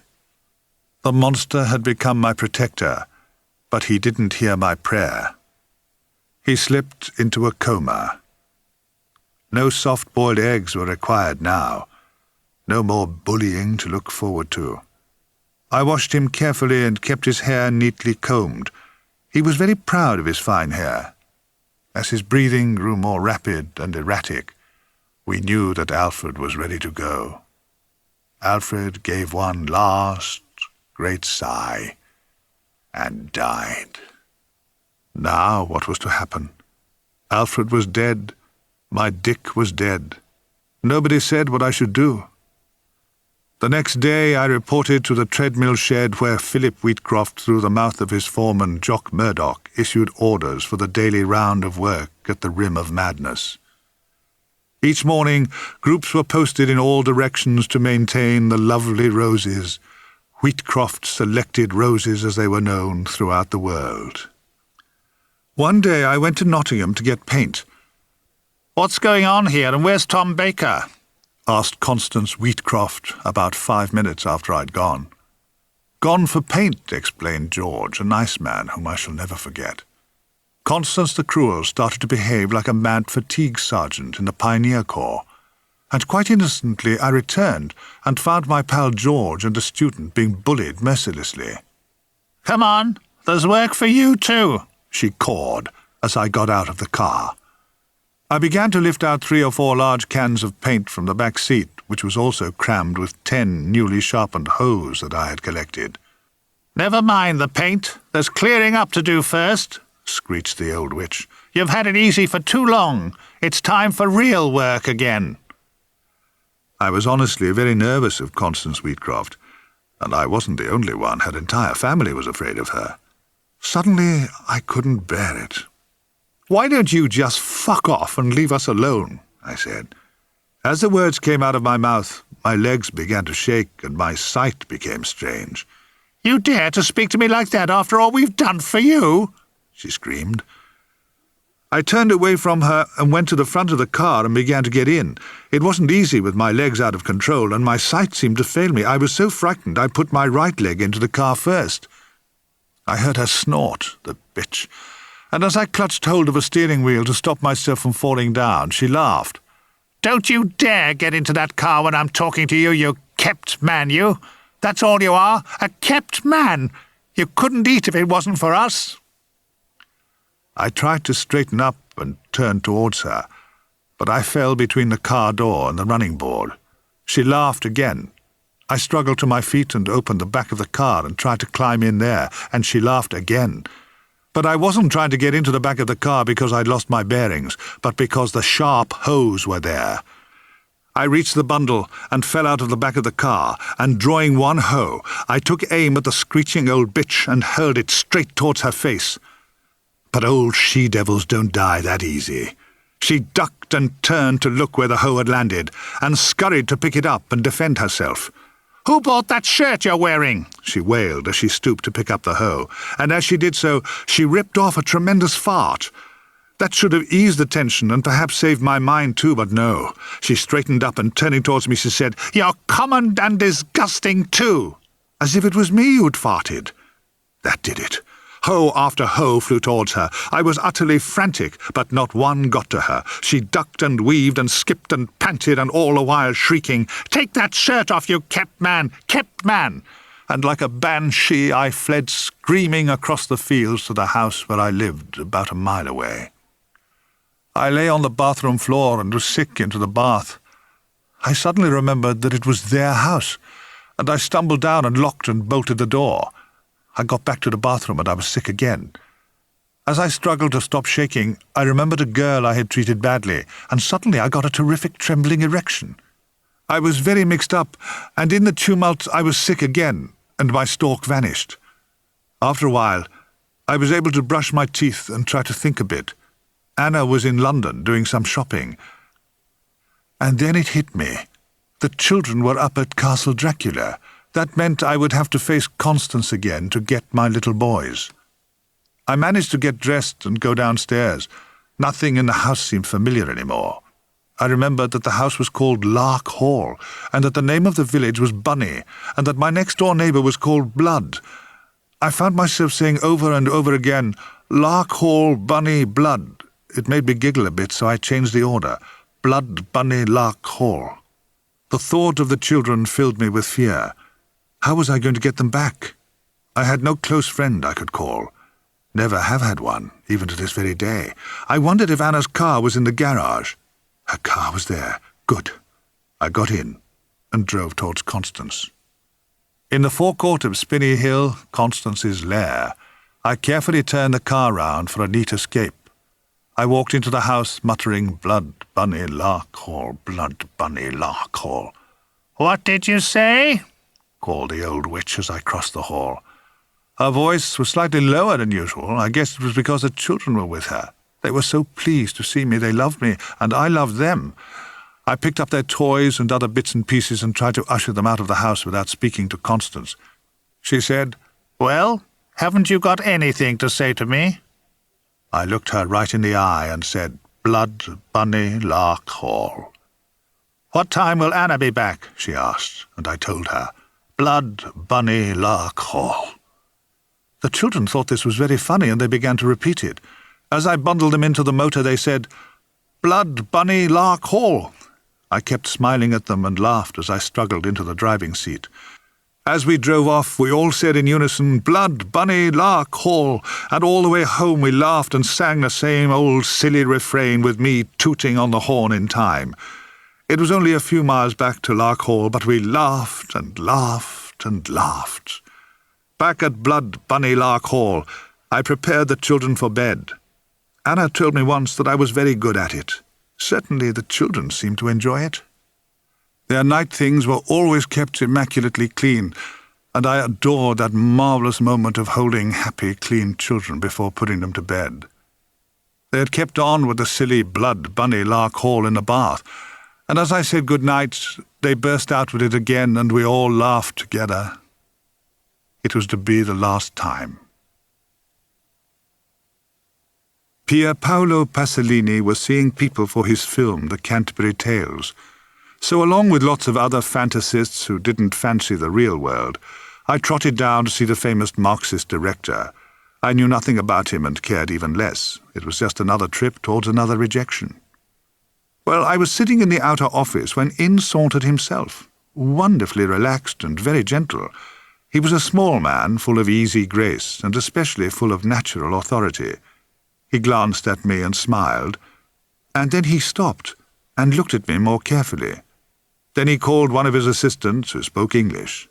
Paolo exchanged a few words with this man and seemed pleased with what the man told him. Then he smiled at me again, shook hands, and told me through his interpreter that he would like me to play the husband of the wife of Bath. He asked if that was all right with me. I could have embraced him. "What sort of a part is it?" I asked. He said, "Your sort of part." I thought his answer was magic. "The character is very unspoiled," said Paolo. "Are you unspoiled?" I looked at him, wondering what the answer was. "Do you mean he's not corrupt?" "That's it. He's not corrupt," said Paolo. "Are you corrupt?" "I'm afraid that I'm very corrupt." Paolo smiled at me and said, "How interesting.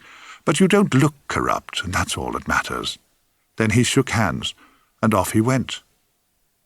The production assistant said, "So you've got nothing against nudeness?" I was gripped with anxiety. Nudity? On camera? I wanted to tell him that self-loathing was my speciality. "Look," he said, "there is a scene where you offer the wife of Bath a strawberry, okay? She knocks it away and without more ado tears open your flies, hauls out your skittle, and starts to play with him." "How do you mean, skittle?" I asked him. He said impatiently, "You know, your skittle." And after a second, "Your prong." And seeing my poor face, he asked in a low voice, "You have got a prong?" The background office went faintly out of focus. "Prong? Skittle?" He hissed through a chink in his top set, "Your dick, for Christ's sake! Your mutton dagger!" That rang a bell from my army days. He told me what was required. He told me that the scene was very rural, very summery and lyrical, and very hot. I was to offer the wife of Bath a strawberry from my punnet. She was to knock it out of my hand and dive into my flies. Then she was to haul out my skittle, say hello to him, and, in short, pay him some attention. "Off the wrist, you know," said the assistant as he mimed the action of relief to me. "It'll look terrific. The audience will love it. Maybe you'll love it too. It's up to you." My heart sank, my skittle shrank, and tears came to my eyes. "Don't cry," ordered another assistant. "Stay there and don't cry." He disappeared into the office. After a long time he came back and said, "Don't worry, Paolo likes you so we can shoot round your skittle." And a couple of weeks later we went off to Sussex for the filming. On the night before we were to shoot the scene, I met the production assistant who'd ordered me not to cry. "Lucky for you," he said, "we've got a man on the unit who can get it up just like that." And he clicked his fingers with astonishing force. "Yes," he said, "it was one of the Sparks that told me about this bloke." And then he told me about how at a session at the hotel this bloke had casually remarked that he could raise his skittle to order.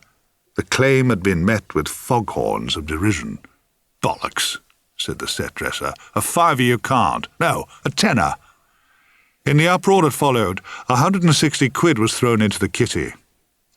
It was a late session, the assistant told me, and only the lads were there and the old night porter who was in charge. The expression on the assistant's face was astonishing as he told me the story. He was obviously describing a miracle. Imagine the faces of the people at the marriage feast at Canaan when the water was turned into wine, okay? Well, it was nothing compared to the look of amazement on the face of the assistant as he said, he opened his flies, thumbed out his dong, looked everyone in the face, looked down at his dick as if he was going to hypnotize it, and he said, "Come on, old cock, up you get." I found myself whispering, "And it arose?" I didn't mean to sound biblical, it just slipped out. The assistant nodded. Curiously, I felt a little empathy in my loins, but I wouldn't swear to it. "Yes," said the assistant with a kind of grating whisper. "It stood up. Veins as well."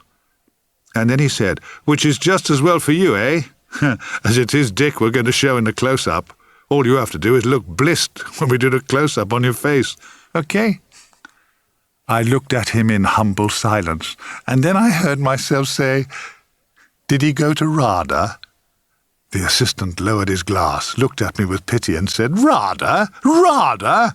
Fuck RADA, cock. This fellow's an ex-Trappist monk, mate. 7 years of chastity and silence. 7 years with nothing else to think about, and no chance to talk about it either. He's an American." And he paused before he added, "From Gethsemane, in Tennessee."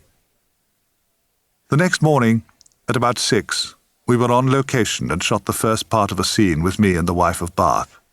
It was April, bright and clear. Paolo ordered us to move on to the next bit of the piece. It was now nearly 8 o'clock. "Action," called the first assistant, and with an innocence to make St. Francis weep, I held out my strawberries to the wife of Bath. The whole punnet exploded with the force of her lust-fueled blow. I felt I was being sucked into a jet engine as she pulled me to the ground, ripped open my flies, and scrabbled in vain to find my cock, who, having more sense than I, appeared to have done a runner. I screamed with fright. "Cut!" shrieked the first assistant, but the wife of Bath hadn't heard. Like Mike Tyson ignoring the bell, she kept after my member. Eventually, 2 dressers and her agent pulled her off me to a round of applause from the Italian crew. The scene was reset while 3 people from wardrobe stitched my medieval trousers together. And so we started again. "Action!" yelled the assistant. I offered my strawberries and wham! I was embraced by the storm, sucked in, snatched and pulled to the ground.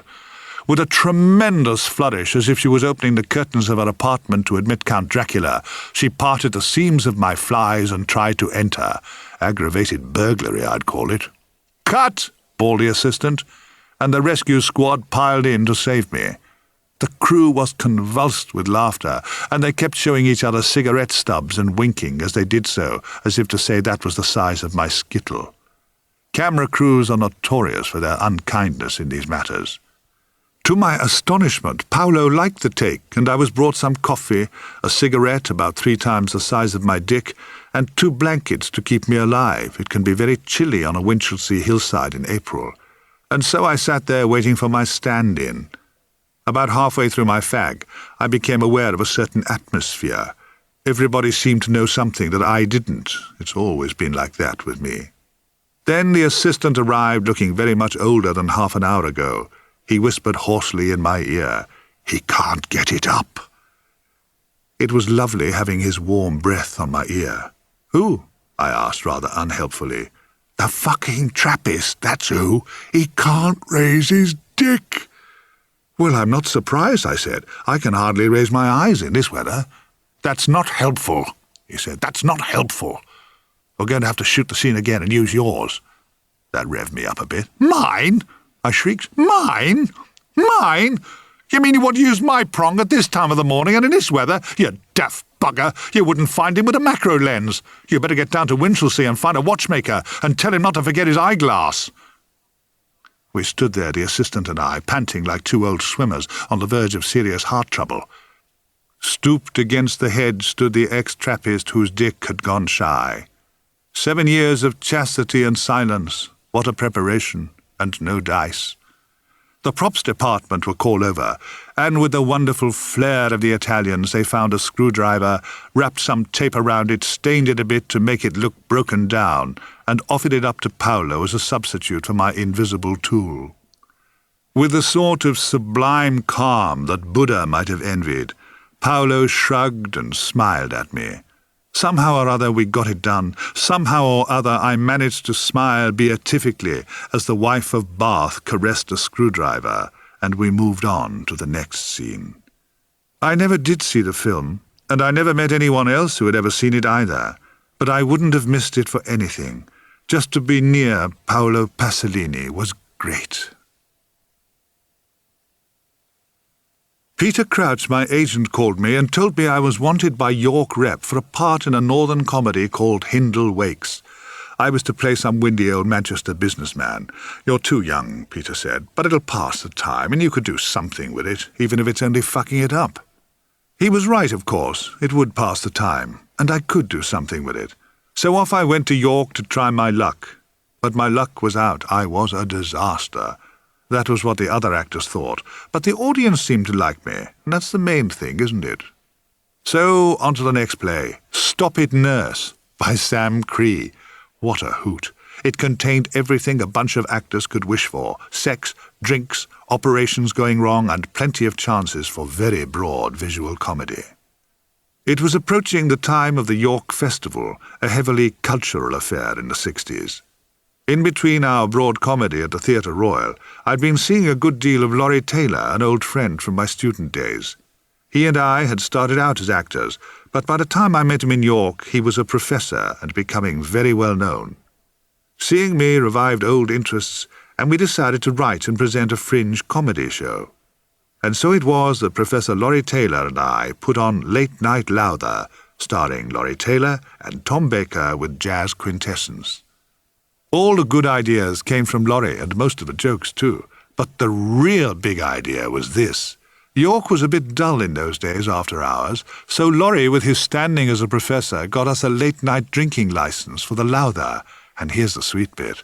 You could only drink late at the Lowther if you had a ticket for our show. We were a sellout. There was no opposition. And with 2 lamps and 100 candles, we set about preparing the material. We needn't have worried. The audience was so drunk and so grateful to us for the late drinks, they simply adored us. But Laurie left nothing to chance. Cod reviews were written up, in which we gave ourselves stupendous notices, and were distributed by students eager to break the monotony of being honest. What a scam! We did a fortune, and Laurie was clever enough to make sure we had a fair number of awful jokes.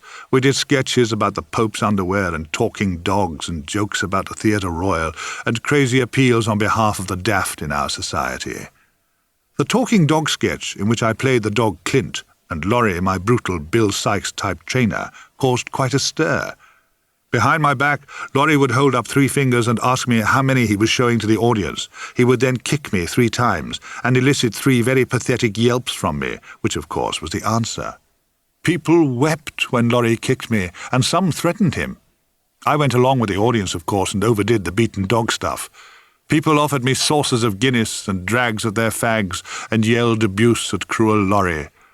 Laurie later retrieved the affection of the audience by a great impression of Malcolm Muggeridge demonstrating the existence of God.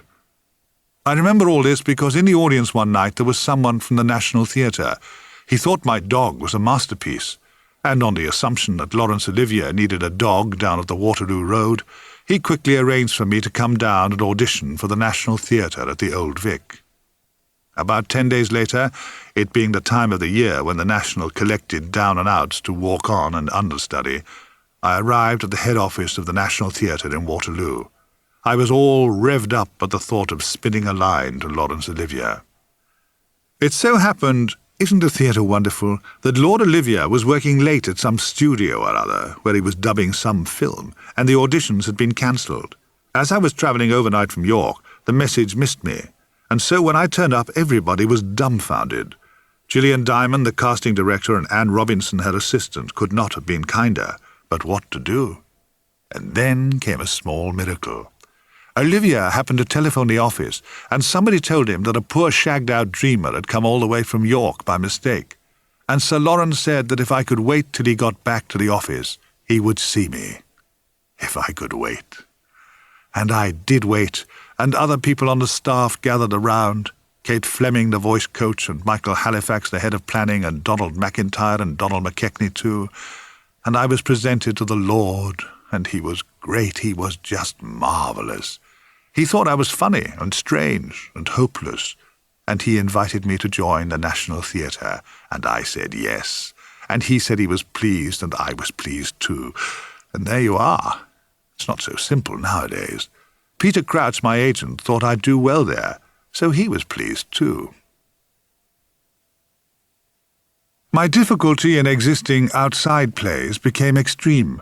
I used to go to the theatre with the cleaners at about 5:30 in the morning. Not long after, I'd hear Anthony Hopkins rapping out some speech or other. We became quite inseparable. I absolutely adored him. I would listen rapt to the tales of his demons. At the time, he was going out with a wonderful girl called Jenny, a girl to die for. One night, Hopkins and Jenny and I were in Luigi's in Covent Garden. Lots of actors went there. It was a good restaurant, more like being in a play, really. If you were really down in spirits, you could sit near your own picture and be reassured that perhaps you really did exist, if only in a photograph. So Hopkins and I were there, full of conviction and red wine. Suddenly Hopkins said, "Well, Jenny, it's all over, love. I'm off with Tom to live the way he does." Drunk as I was, this jolted me a bit. I only had a single bed, and what would the landlord say? Pushing money towards Jenny, we tottered out, hissing at Norman Rodway and Alan Howard, who were sitting at a nearby table, enjoying being alive. Outside, we turned left and walked towards the Theatre Royal, Drury Lane. We crossed Catherine Street and passed one side of the theatre, and then turned left along the other wall. The Fortune Theatre loomed up, and we turned left again along the third wall of the Theatre Royal. Still we didn't speak. We turned left again and walked down past the front of the theatre. We eased across the street in silence and found we were back in Tavistock Street. This time, dizzy from going left, we turned right. Outside the restaurant, Jenny was sitting in her car. As we approached, she opened the door and Tony got in. Jenny waved kindly to me and drove off. He could be quite fickle, that Tony Hopkins. I consoled myself by thinking that he wouldn't have been happy living in the Blackfriars Road in a small bed sitting room known as Baker's shagging cabin. I lay there on my bed, and within a few minutes I passed through the grieving process into a coma. Living in an institution, the rumours of change can make life more bearable, and starting rumours can be a wonderful pleasure for those without much hope. The National Theatre was like that. We used to watch each other with eagle eyes to make sure that nobody had strange powers, to make sure that, give or take a patron, the degree of suffering through uncertainty was more or less equal. I was sitting in the pub next to the Old Vic one day with the wardrobe girls and a couple of actors when the mighty John Dexter, at that time one of the most famous directors in the world, wandered over to us. I'd never seen him before, but I knew of his fearsome reputation. Dexter was not at home in pubs. The crowded and noisy atmosphere diluted his authority, but sometimes, because nearly everybody else was in the pub, he'd stroll in and spoil it for one or two poor souls. It passed the time and made a few of his victims long for death. So he came over and asked Vera Martin what she'd like to drink, then Michael Edgar and Malcolm Reed and two girls. It was an easy round. Most people were fairly abstemious, and anyway, you didn't know if an offer of a drink from Dexter was a trap or not. His eye fell on me, and I noticed a slight change in him. He became almost interested in a sinister way. "And the good doctor?" he asked. "What's the good doctor's pleasure?" I didn't know what he was talking about until Vera Martin, a kind lady, tried to resolve the enigma by pointing out to John Dexter that he was mistaking me for Jonathan Miller, a very good doctor indeed. Dexter shrugged and went off to get the drinks. He came back with the first three, and then after a little pause he arrived back with two more. But there were three of us left. Vera got hers, and Michael Edgar got his. And I got nout. In pub life, it's a very hostile act to deliberately exclude someone in a company after taking on the round. The whole group was deeply upset at the maestro's cruel snub. "Well, cheers, everyone," said Dexter, as he strolled off to viper someone else. For people who don't use pubs, it may seem a small matter, but John's attitude diminished that little group. Suddenly, it went up on the board that Derek Jacobi was to play his first title role, Mishkin, in The Idiot. Rogojin was to be played by Tony Hopkins. The director was to be Anthony Quayle, that master of dullness. I was in the crowd. At the read-through, Anthony Quayle held forth forever on Russia and Russians, and told us all about the Russian characters and how they wept more than we did and generally felt things more profoundly than the rest of us. All balls, of course, but par for the course in Quayle's mind. His opening talk went on for so long that Tony Hopkins developed a gumboil and had to withdraw from the production, and for a day or so there was a lot of talk about who would get the part. Eventually, Quayle asked me to audition. Major Quayle had a habit of calling actors amigo. I was just about to say he called us hombres, but that might not be true. He kept putting his arm around my shoulder and saying duff stuff like, "I can see there's a fine actor deep down in that old hulk, amigo." And his eyes would fill with what seemed to be tears. I never met a man who could move himself so swiftly. So I took over from Hopkins and went nowhere, and Derek Jacobi, who was very fine, got standing ovations. In the late 60s, a book about the Russian royal family had been published called Nicholas and Alexandra by Robert Massey. Beautifully written, it told the story of the last of the Tsars and his family. This had been bought by Sam Spiegel and was being made into a movie at exactly the time that Tony Quayle was telling us about how sensitive the Russians were. Everybody who was anybody was in this movie, including Lord Olivier, who was playing the Russian Prime Minister. It so happened that the part of Rasputin remained uncast. Sir Lawrence remarked that he had just such a character as Rasputin in his company back at the Old Vic, and it was fixed that I should go to Madrid to be tested for the part, and that the director of the test would be John Dexter. Dexter met me at the smartest hotel I could imagine, and was very kind. Over the next 3 days we met about 3 times a day and worked on the pages. At night he arranged that I could see a few of the actors for dinner or drinks. Michael Jaston, star of the film, was one of the first, and was the funniest and most encouraging. His kindness was all the more surprising as he was totally and supernaturally in love with Heather Snedden. He could scarcely drag himself on set to film, he loved her so much. The day of the test came, and Dexter cosseted me all afternoon and did his part. It was like a dream, with all the heightened actuality that dreams can have. A few days later, my agent rang me and told me I'd got the part. I rushed to Aquinas Street, the head office of the National Theatre about half a mile away, to find John Dexter and thank him. He was making a phone call. I caught his eye and made gestures of happiness, thumbs up and silly bowing efforts. John turned his back on me. For a moment I was baffled. Should I creep off and speak to him later, or had he misunderstood my mime? I waited a split second too long. As he turned again and found me still there, he muttered into the mouthpiece, covered it up and snarled, "What do you want, Baker? Can't you see I'm talking?" I was astounded at his anger and said lamely, "Sorry, John, it's just that Sam Spiegel has offered me Rasputin, and I just wanted to say thank you. Thanks, John. I'm very grateful." That marvellous head turned away and then back towards me. "Baker," he said tightly, "you are so fucking boring that there's nothing else for you to do except be a movie star. Of course you got the part. I showed you how to do it, didn't I? Just go away, will you? Go away." I crept away. I was filled with disgust at my lack of anger. Was there no limit to what I'd put up with to hold on to a job? No, there was no limit that I could think of. That's how it is with incomplete personalities. During 1973, I felt very fragile. After the terrible failure of a production of Macbeth at the Shaw Theatre, I was penniless and unwell, and very sorry for myself. I kept bursting into tears, and once I deliberately cut myself deeply in my left breast. As the blood flowed all over me, I felt myself to be at one with the Sacred Heart of Jesus. I was alone, poor, bleeding, and unwanted. I had never felt happier. In Passmore Street, SW1, there is a warm little world called the Fox and Hounds. The landlady is Diane.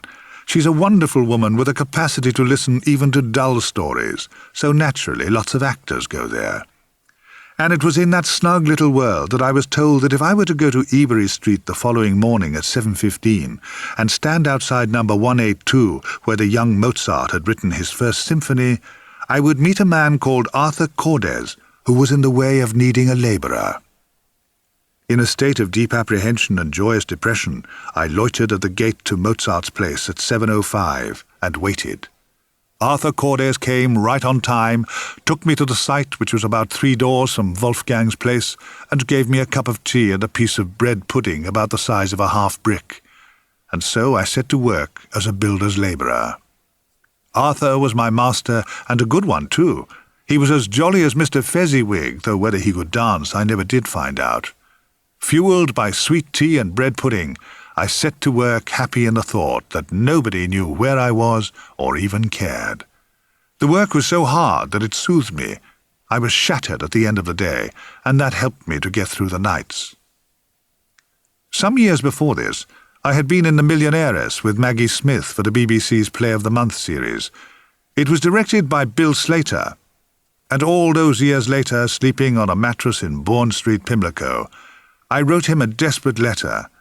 I pointed out to him that there had to be some sort of part for me in the huge series and serials department of the BBC. I wrote the letter on a lonely Sunday night. The letter was posted on Monday morning on my way past Mozart's house to pick up my bread pudding and start work for Arthur Cordes, who was now a friend. It reached Bill Slater's office on Tuesday after he had left for a meeting with Barry Letts, a senior producer responsible for Doctor Who. John Pertwee had given up the part of Doctor Who, and Barry Letts and other colleagues were having casting meetings to find a replacement. That was the first coincidence. Now, the reason that Bill was attending this meeting was that in the next week he was to become the head of the department. It was considered by Barry, who has exquisite manners, that the future boss should be in on the discussions to recast Doctor Who. At the meeting, Bill was asked if he had any strong views on who the new man should be. He had none. Another meeting was fixed for the next day. Bill had a late meeting with other people that day, and then after some drinks with colleagues, he went to his office, picked up my letter, and went home to Mary Webster, his wife. Bill told me he was actually getting into bed when he glanced at my poor begging letter. He read it to Mary Webster.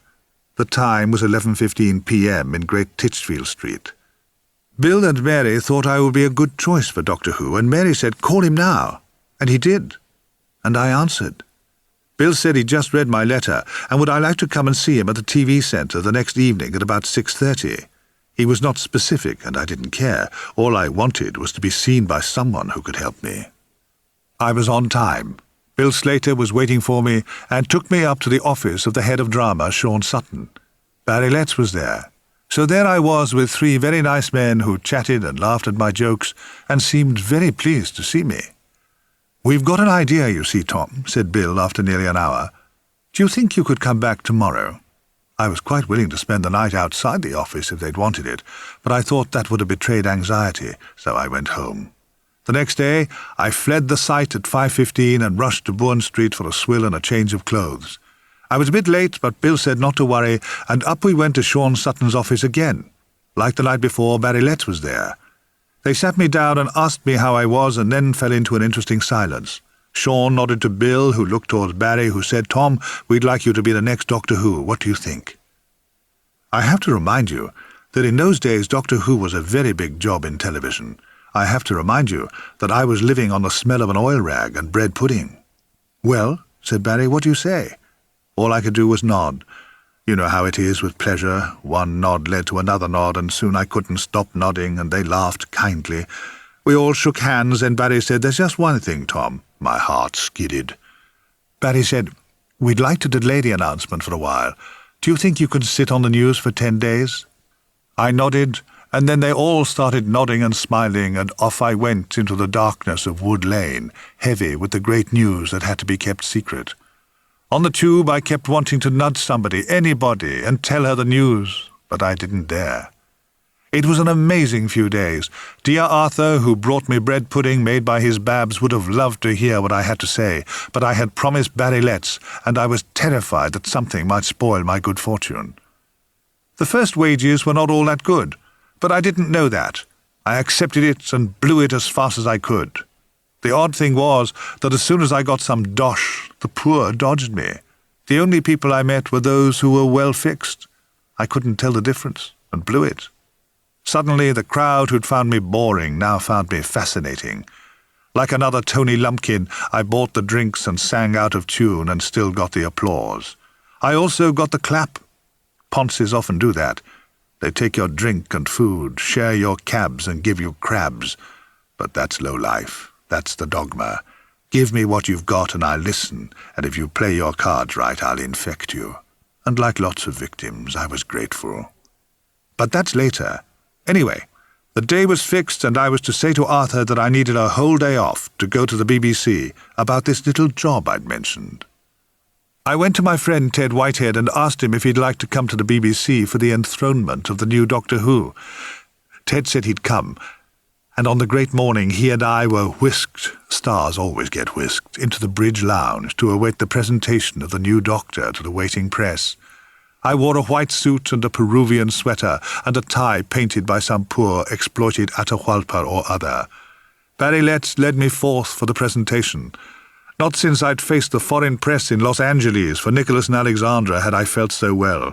There was clapping, there was flashing of cameras, and then more clapping, and I desperately hoped it would never stop, and it didn't for quite a while. I whirled and posed and smiled and looked alien, and the more they gasped, the more I did it, and so it went on. At last, I had ceased to exist, and that was a great feeling. Everyone wanted to touch me, and I wanted them to touch me too, and they did, and it was just marvellous. Oh, yes. The second edition of the Standard carried a picture of me on the front page. Oh, bliss. Fuck off anonymity. Hello, everybody.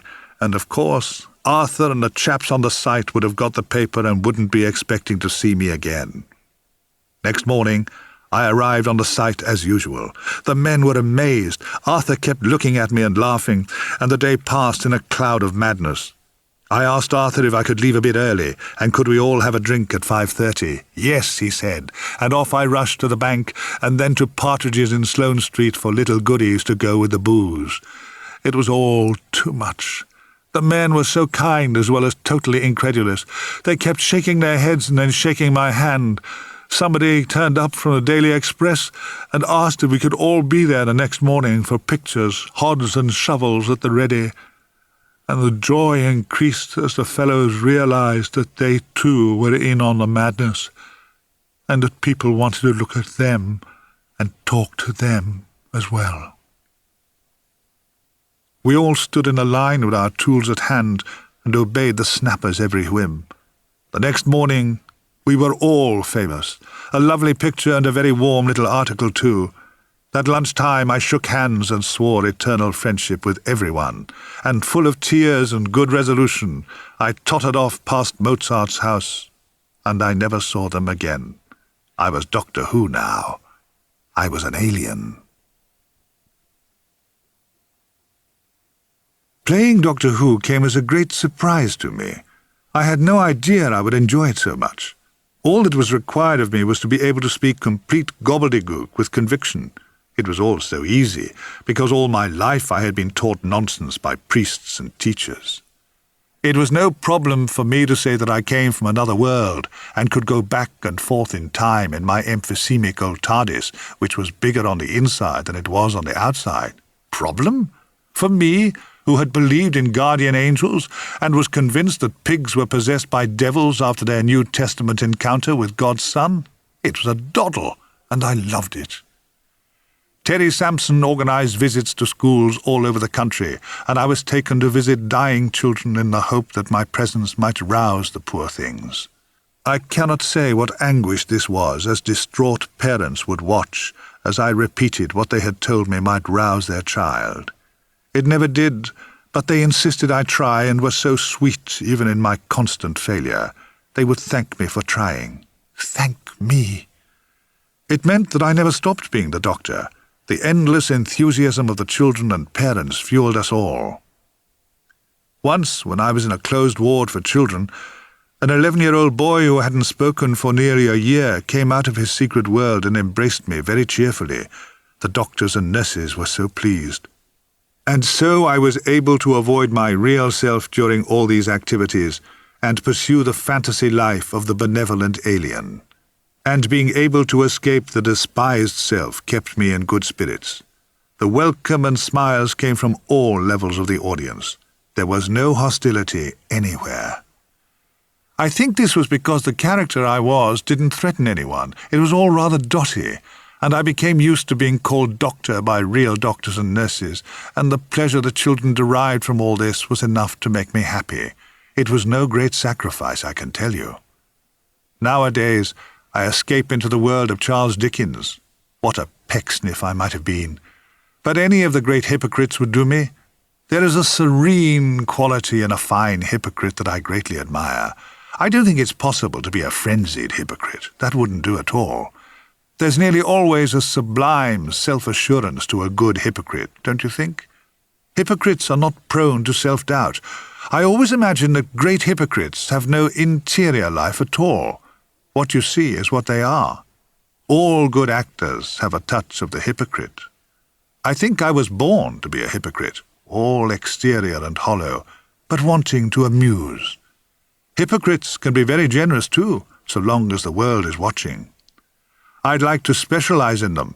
Bounderby, Sapsy, Fosco and Chadband.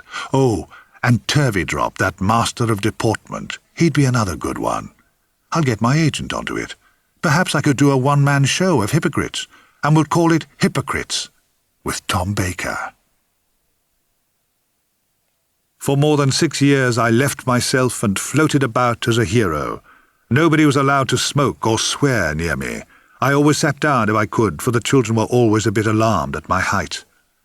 Once, walking along Westbourne Grove, I was surrounded by a group of ecstatic children, and for 10 minutes or so I entertained them and their teacher. As they went off waving affectionately to me, I noticed a young Greek shopkeeper watching me. He said, "Everybody knows you, Doctor," and I was thinking as I watched you with those children, who knows me? Who knows Dmitri? When I walk down the street, nobody knows Dmitri. No children hold out their arms to me. And he was right, and I shall never forget it. Once I was a hero. Under June Hudson's influence, my costume became more and more operatic. Some people said that my performance became more and more operatic too, and they were probably right. Anyway, June and I became friends. We still are. She also designed lovely things for Lalla Ward too. Lalla was marvellously witty and so good to be with that I fell in love with her. Later we got married and were happy for a little while. I have terrific memories of Lalla. There were 4 producers during my time as the Doctor. Barry Letts, who had made the decision to employ me in the first place, followed by Philip Hinchcliffe, followed by Graham Williams, and finally John Nathan Turner. John was very knowledgeable about the programme and was naturally keen to influence it. I was now finding the work a little arduous, and the new characters who'd been brought in didn't stimulate me at all. It was time to go. But the thought of leaving after 178 episodes, the equivalent of 45 feature films, filled me with apprehension. I pretended to be philosophical about it, and I really did think that I could beat the problem of being typecast, but I couldn't. I think it's very common for actors to feel that they have died when a job comes to an end, and sometimes they lose confidence too as they are forced back into real life and lines that haven't been written for them. In my case, real life was something I was only very tenuously connected to. Lalla Ward swiftly realized that domestic life did not nourish me at all, and she very kindly made it easy for me to escape it. We decided in a very gentle discussion to go our different ways and see what happened. We never saw each other again. But the hardest thing of all was to be aware that I was no longer a hero to children. I suffered dreadful withdrawal symptoms. Now that new parts are hard to find and old parts begin to wither, I escape into books. Recently I have been in the world of Ivy Compton Burnett. It has been a great comfort to me and has helped to pass the time. As I finished Husbands and Wives, I suddenly realized I was 62 years old. Next thing, I will go back to Charles Dickens. That should use up a good slice of my remaining span and keep me from sad thoughts. So after 7 years of adulation, my future seemed bleak. Go back to the identity that one has been struggling to escape from all one's life? What kind of a fate is that? I was diverted by the huge energy of Francis Bacon and the biting wit of Jeff Barnard. Ian Board, who was in charge of the colony where we drank, was a lovable old devil with an amazing swollen nose. It was such a tiny little world, 1 room, that's all. But it was a refuge for a lot of desperate people. Not all of them, of course. Some simply used it as a place for an afternoon drink after the pubs had shut. But for me, it was a place where we could laugh at the world. To arrive at the club in the company of Francis Bacon and Jeff and Conan Nicholas after a lunch at Wheeler's was such pleasure. Francis would have paid for the lunch, of course, always in cash, and then off to the colony. And once there, Francis would order champagne, and the whole place would be revitalized by his presence. There was no doubt at all that Francis had tremendous presence, and he was above all very funny. Dan Farson, who knew Francis for so long, talked beautifully about their adventures, and Jeff Barnard would hear no backbiting of Francis. Jeff, of course, would take on anybody who dared to attack someone he admired. Not that Francis needed a minder. He was quite able to look after himself. It was a mad and dangerous time for me. I knew it could not continue at that pace, but I didn't care. I was just waiting for something to happen. I was working on Hedda Gabler at this time, playing Judge Brack. Tom Bell, Ralph Bates, and Irene Handel provided the fun, and Susanna York provided the gloom. It was directed by Donald McWhinney and designed by Wojtek. Although Donald was very nice and had done wonderful work before, somehow we couldn't raise the play off the page. Paula Wilcox was very funny as Mrs. Elfstead, much funnier than Hedda Gabler. This caused a slight imbalance, as you may guess, and not a little tension either. While we were at the Cambridge Theatre playing to poor houses, Tom Bell looked after us all and saw to it that we were well fed. Tom makes wonderful summer pudding. Irene Handel summed up our feelings one night as she came slowly off stage. There is a reference to a dead aunt called Aunt Julie, and as Irene passed me in the wings, she said, "I'd rather be with Aunt Julie." Well, Aunt Julie died first, and one by one we all died, until finally the blessed release of the notice put us all out of pain. Immediately after Hedda Gabler, I joined the Royal Shakespeare Company for educating Rita, and had one of the few successes of my life, thanks to Mike Ockrent and Kate Fitzgerald. We toured for about 16 weeks and did terrific business everywhere. During the tour, we used to meet wonderful people who had managed to get a degree at the Open University. The most amazing ones were the housewives, who had succeeded in spite of having children and husbands to take care of. Most of them confessed that it had changed their lives, and they roared their approval as they watched Kate Fitzgerald and me act out their journey to success. The tour was to go on for another 3 months, but due to a mix-up over a film that was supposed to happen but didn't, I left the cast of a great success and took the train to Soho via Euston. What a prat I was. What a prat I am. For the sake of some poxy old movie that wasn't a patch on Willie Russell's play, I threw away the chance to be happy in a good piece of theatre with lovely people to support and comfort me. I never saw Kate Fitzgerald again, as I never saw anyone from Hedda Gabler again. Come to think of it, I've never seen anybody again after the end of any production of any kind, marriage, play, or television. Barry Letts now called up and offered me Sherlock Holmes. The BBC was to do The Hound of the Baskervilles, the story that gives Dr. Watson a star part for a change. Terence Rigby was to play Watson. Well, I so enjoyed working with Terry Rigby, and he was terrific as Watson, but I couldn't lift the character into that special world that makes Holmes so funny and so fascinating too.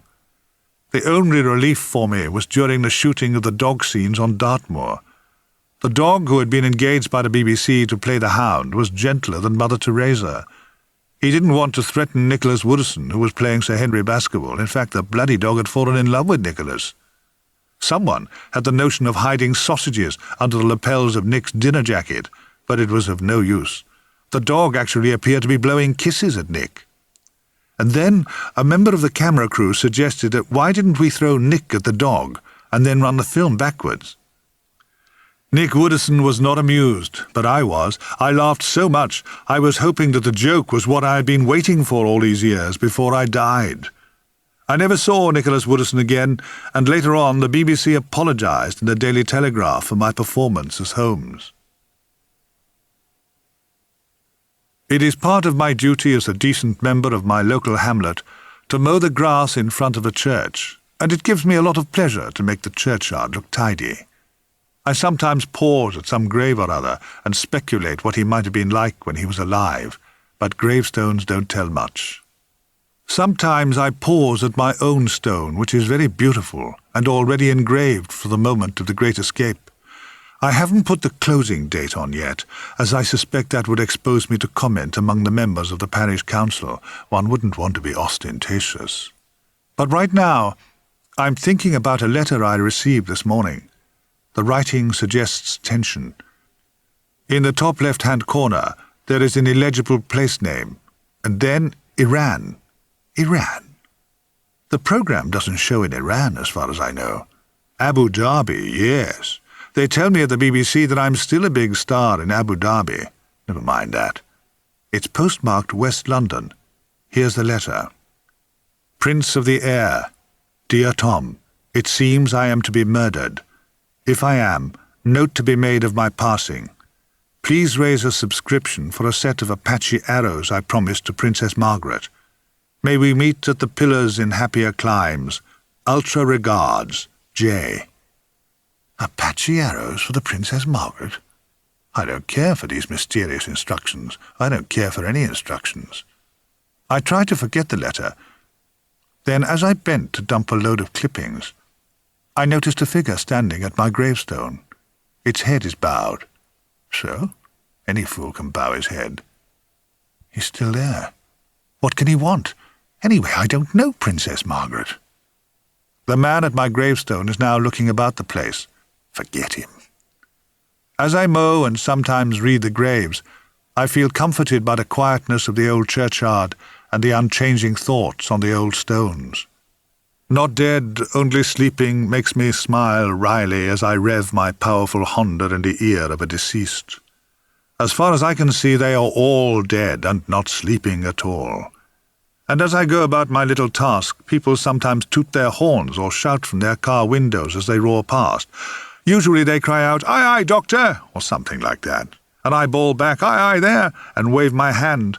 But sometimes people stop and get out and loiter nearby and watch me in a funny way. Like the fellow who's near my gravestone right this minute. Christ, he's looking at me in a funny way. Not everybody knows that looking at people in a funny way is the commonest cause of sudden murder. I happen to know that because I read a Home Office brochure once. I feel very edgy. My watcher seems to be wearing a mahogany-coloured coat. Is his hair mahogany too? I can bear it no longer. I say rather tartly, "Good afternoon." We look at each other and he says, "I'm a fan," looking past me as if he saw something to my disadvantage over my shoulder. "I've just been standing by your grave, paying my respects. I'm a great fan, and I just thought I'd put some flowers on your grave." Suddenly I want to say, "Why do you want to put flowers on my grave when I'm standing in front of you? Can't you see that I'm alive?" He looks rather foolish, and I feel sorry for him. A car goes by and he says, "You've got a lovely Honda." His voice is rather thick. "No," I say, "I've got a Peugeot, a French job, an estate. I like it." He looks at me sadly. "I mean your mower. I'm so sorry to hear about Mr. Pertwee." This swift jump from Honda mower to dead Time Lord makes me feel uneasy. Who does he think I am? Come to think of it, who am I? It's very true that I'm often mistaken for other people, so I avoid leaping to conclusions when people talk to me. Recently I was in Berwick Street, Soho, when a man said to me outside of a studio, "I'll never forgive you for what you did to our grammar schools." The man looked very respectable and sane, too. I said to him, "What did you say?" And he said, "I'll never forgive you for what you did to our grammar schools, and neither will my wife." I was suddenly very irritated with him. "What are you talking about, you silly bugger? What have I done to grammar schools?" My aggression obviously startled him, for he looked at me rather more carefully, cleared his throat and said, "I do beg your pardon, I thought you were Shirley Williams," and went off muttering. I'm used to being mistaken for Miriam Margolyes. Private Eye noticed that, and once I was even taken for Gertrude Stein, but that was at Chelsea Flower Show, where uncertainty of identity is in the air. But now, standing in the churchyard with someone who has come to pay his respects, and who seems not to be sure if I am alive or dead while he's talking to me, makes me feel uneasy. Last year I had to be at the British Film Academy in Piccadilly. At the bar I heard a woman's voice say, "Well, hello there, dear, dear Tom." This was said with that challenging inflection which means, "Well, isn't this a surprise, and you'll never guess who I am."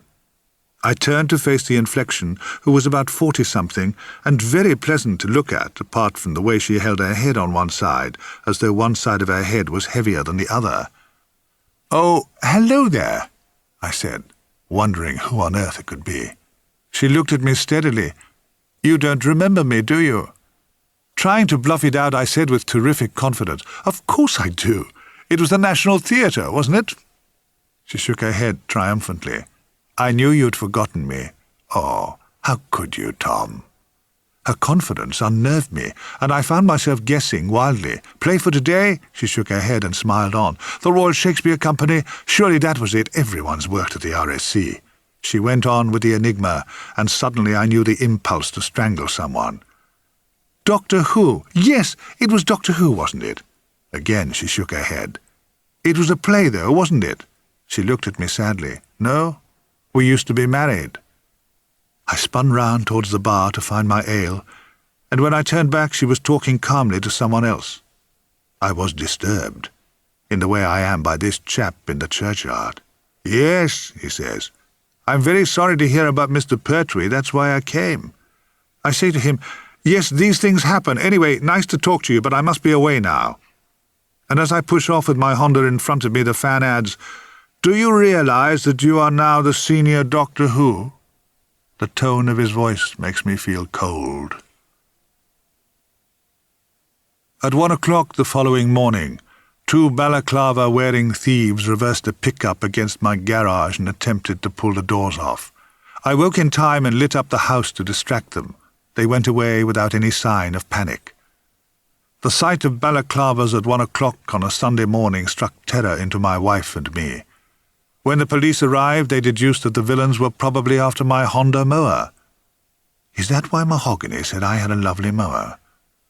The law had no comfort to offer and tacitly conceded that they are a beaten lot, a spent force. The fear we felt was terrific. All this terror for a mower, even though it is a Honda. There was no sleep to be had as the police warned us that the balaclavas might come back. When it got light at 4:10 a.m., I wandered out into the churchyard to look at my stone.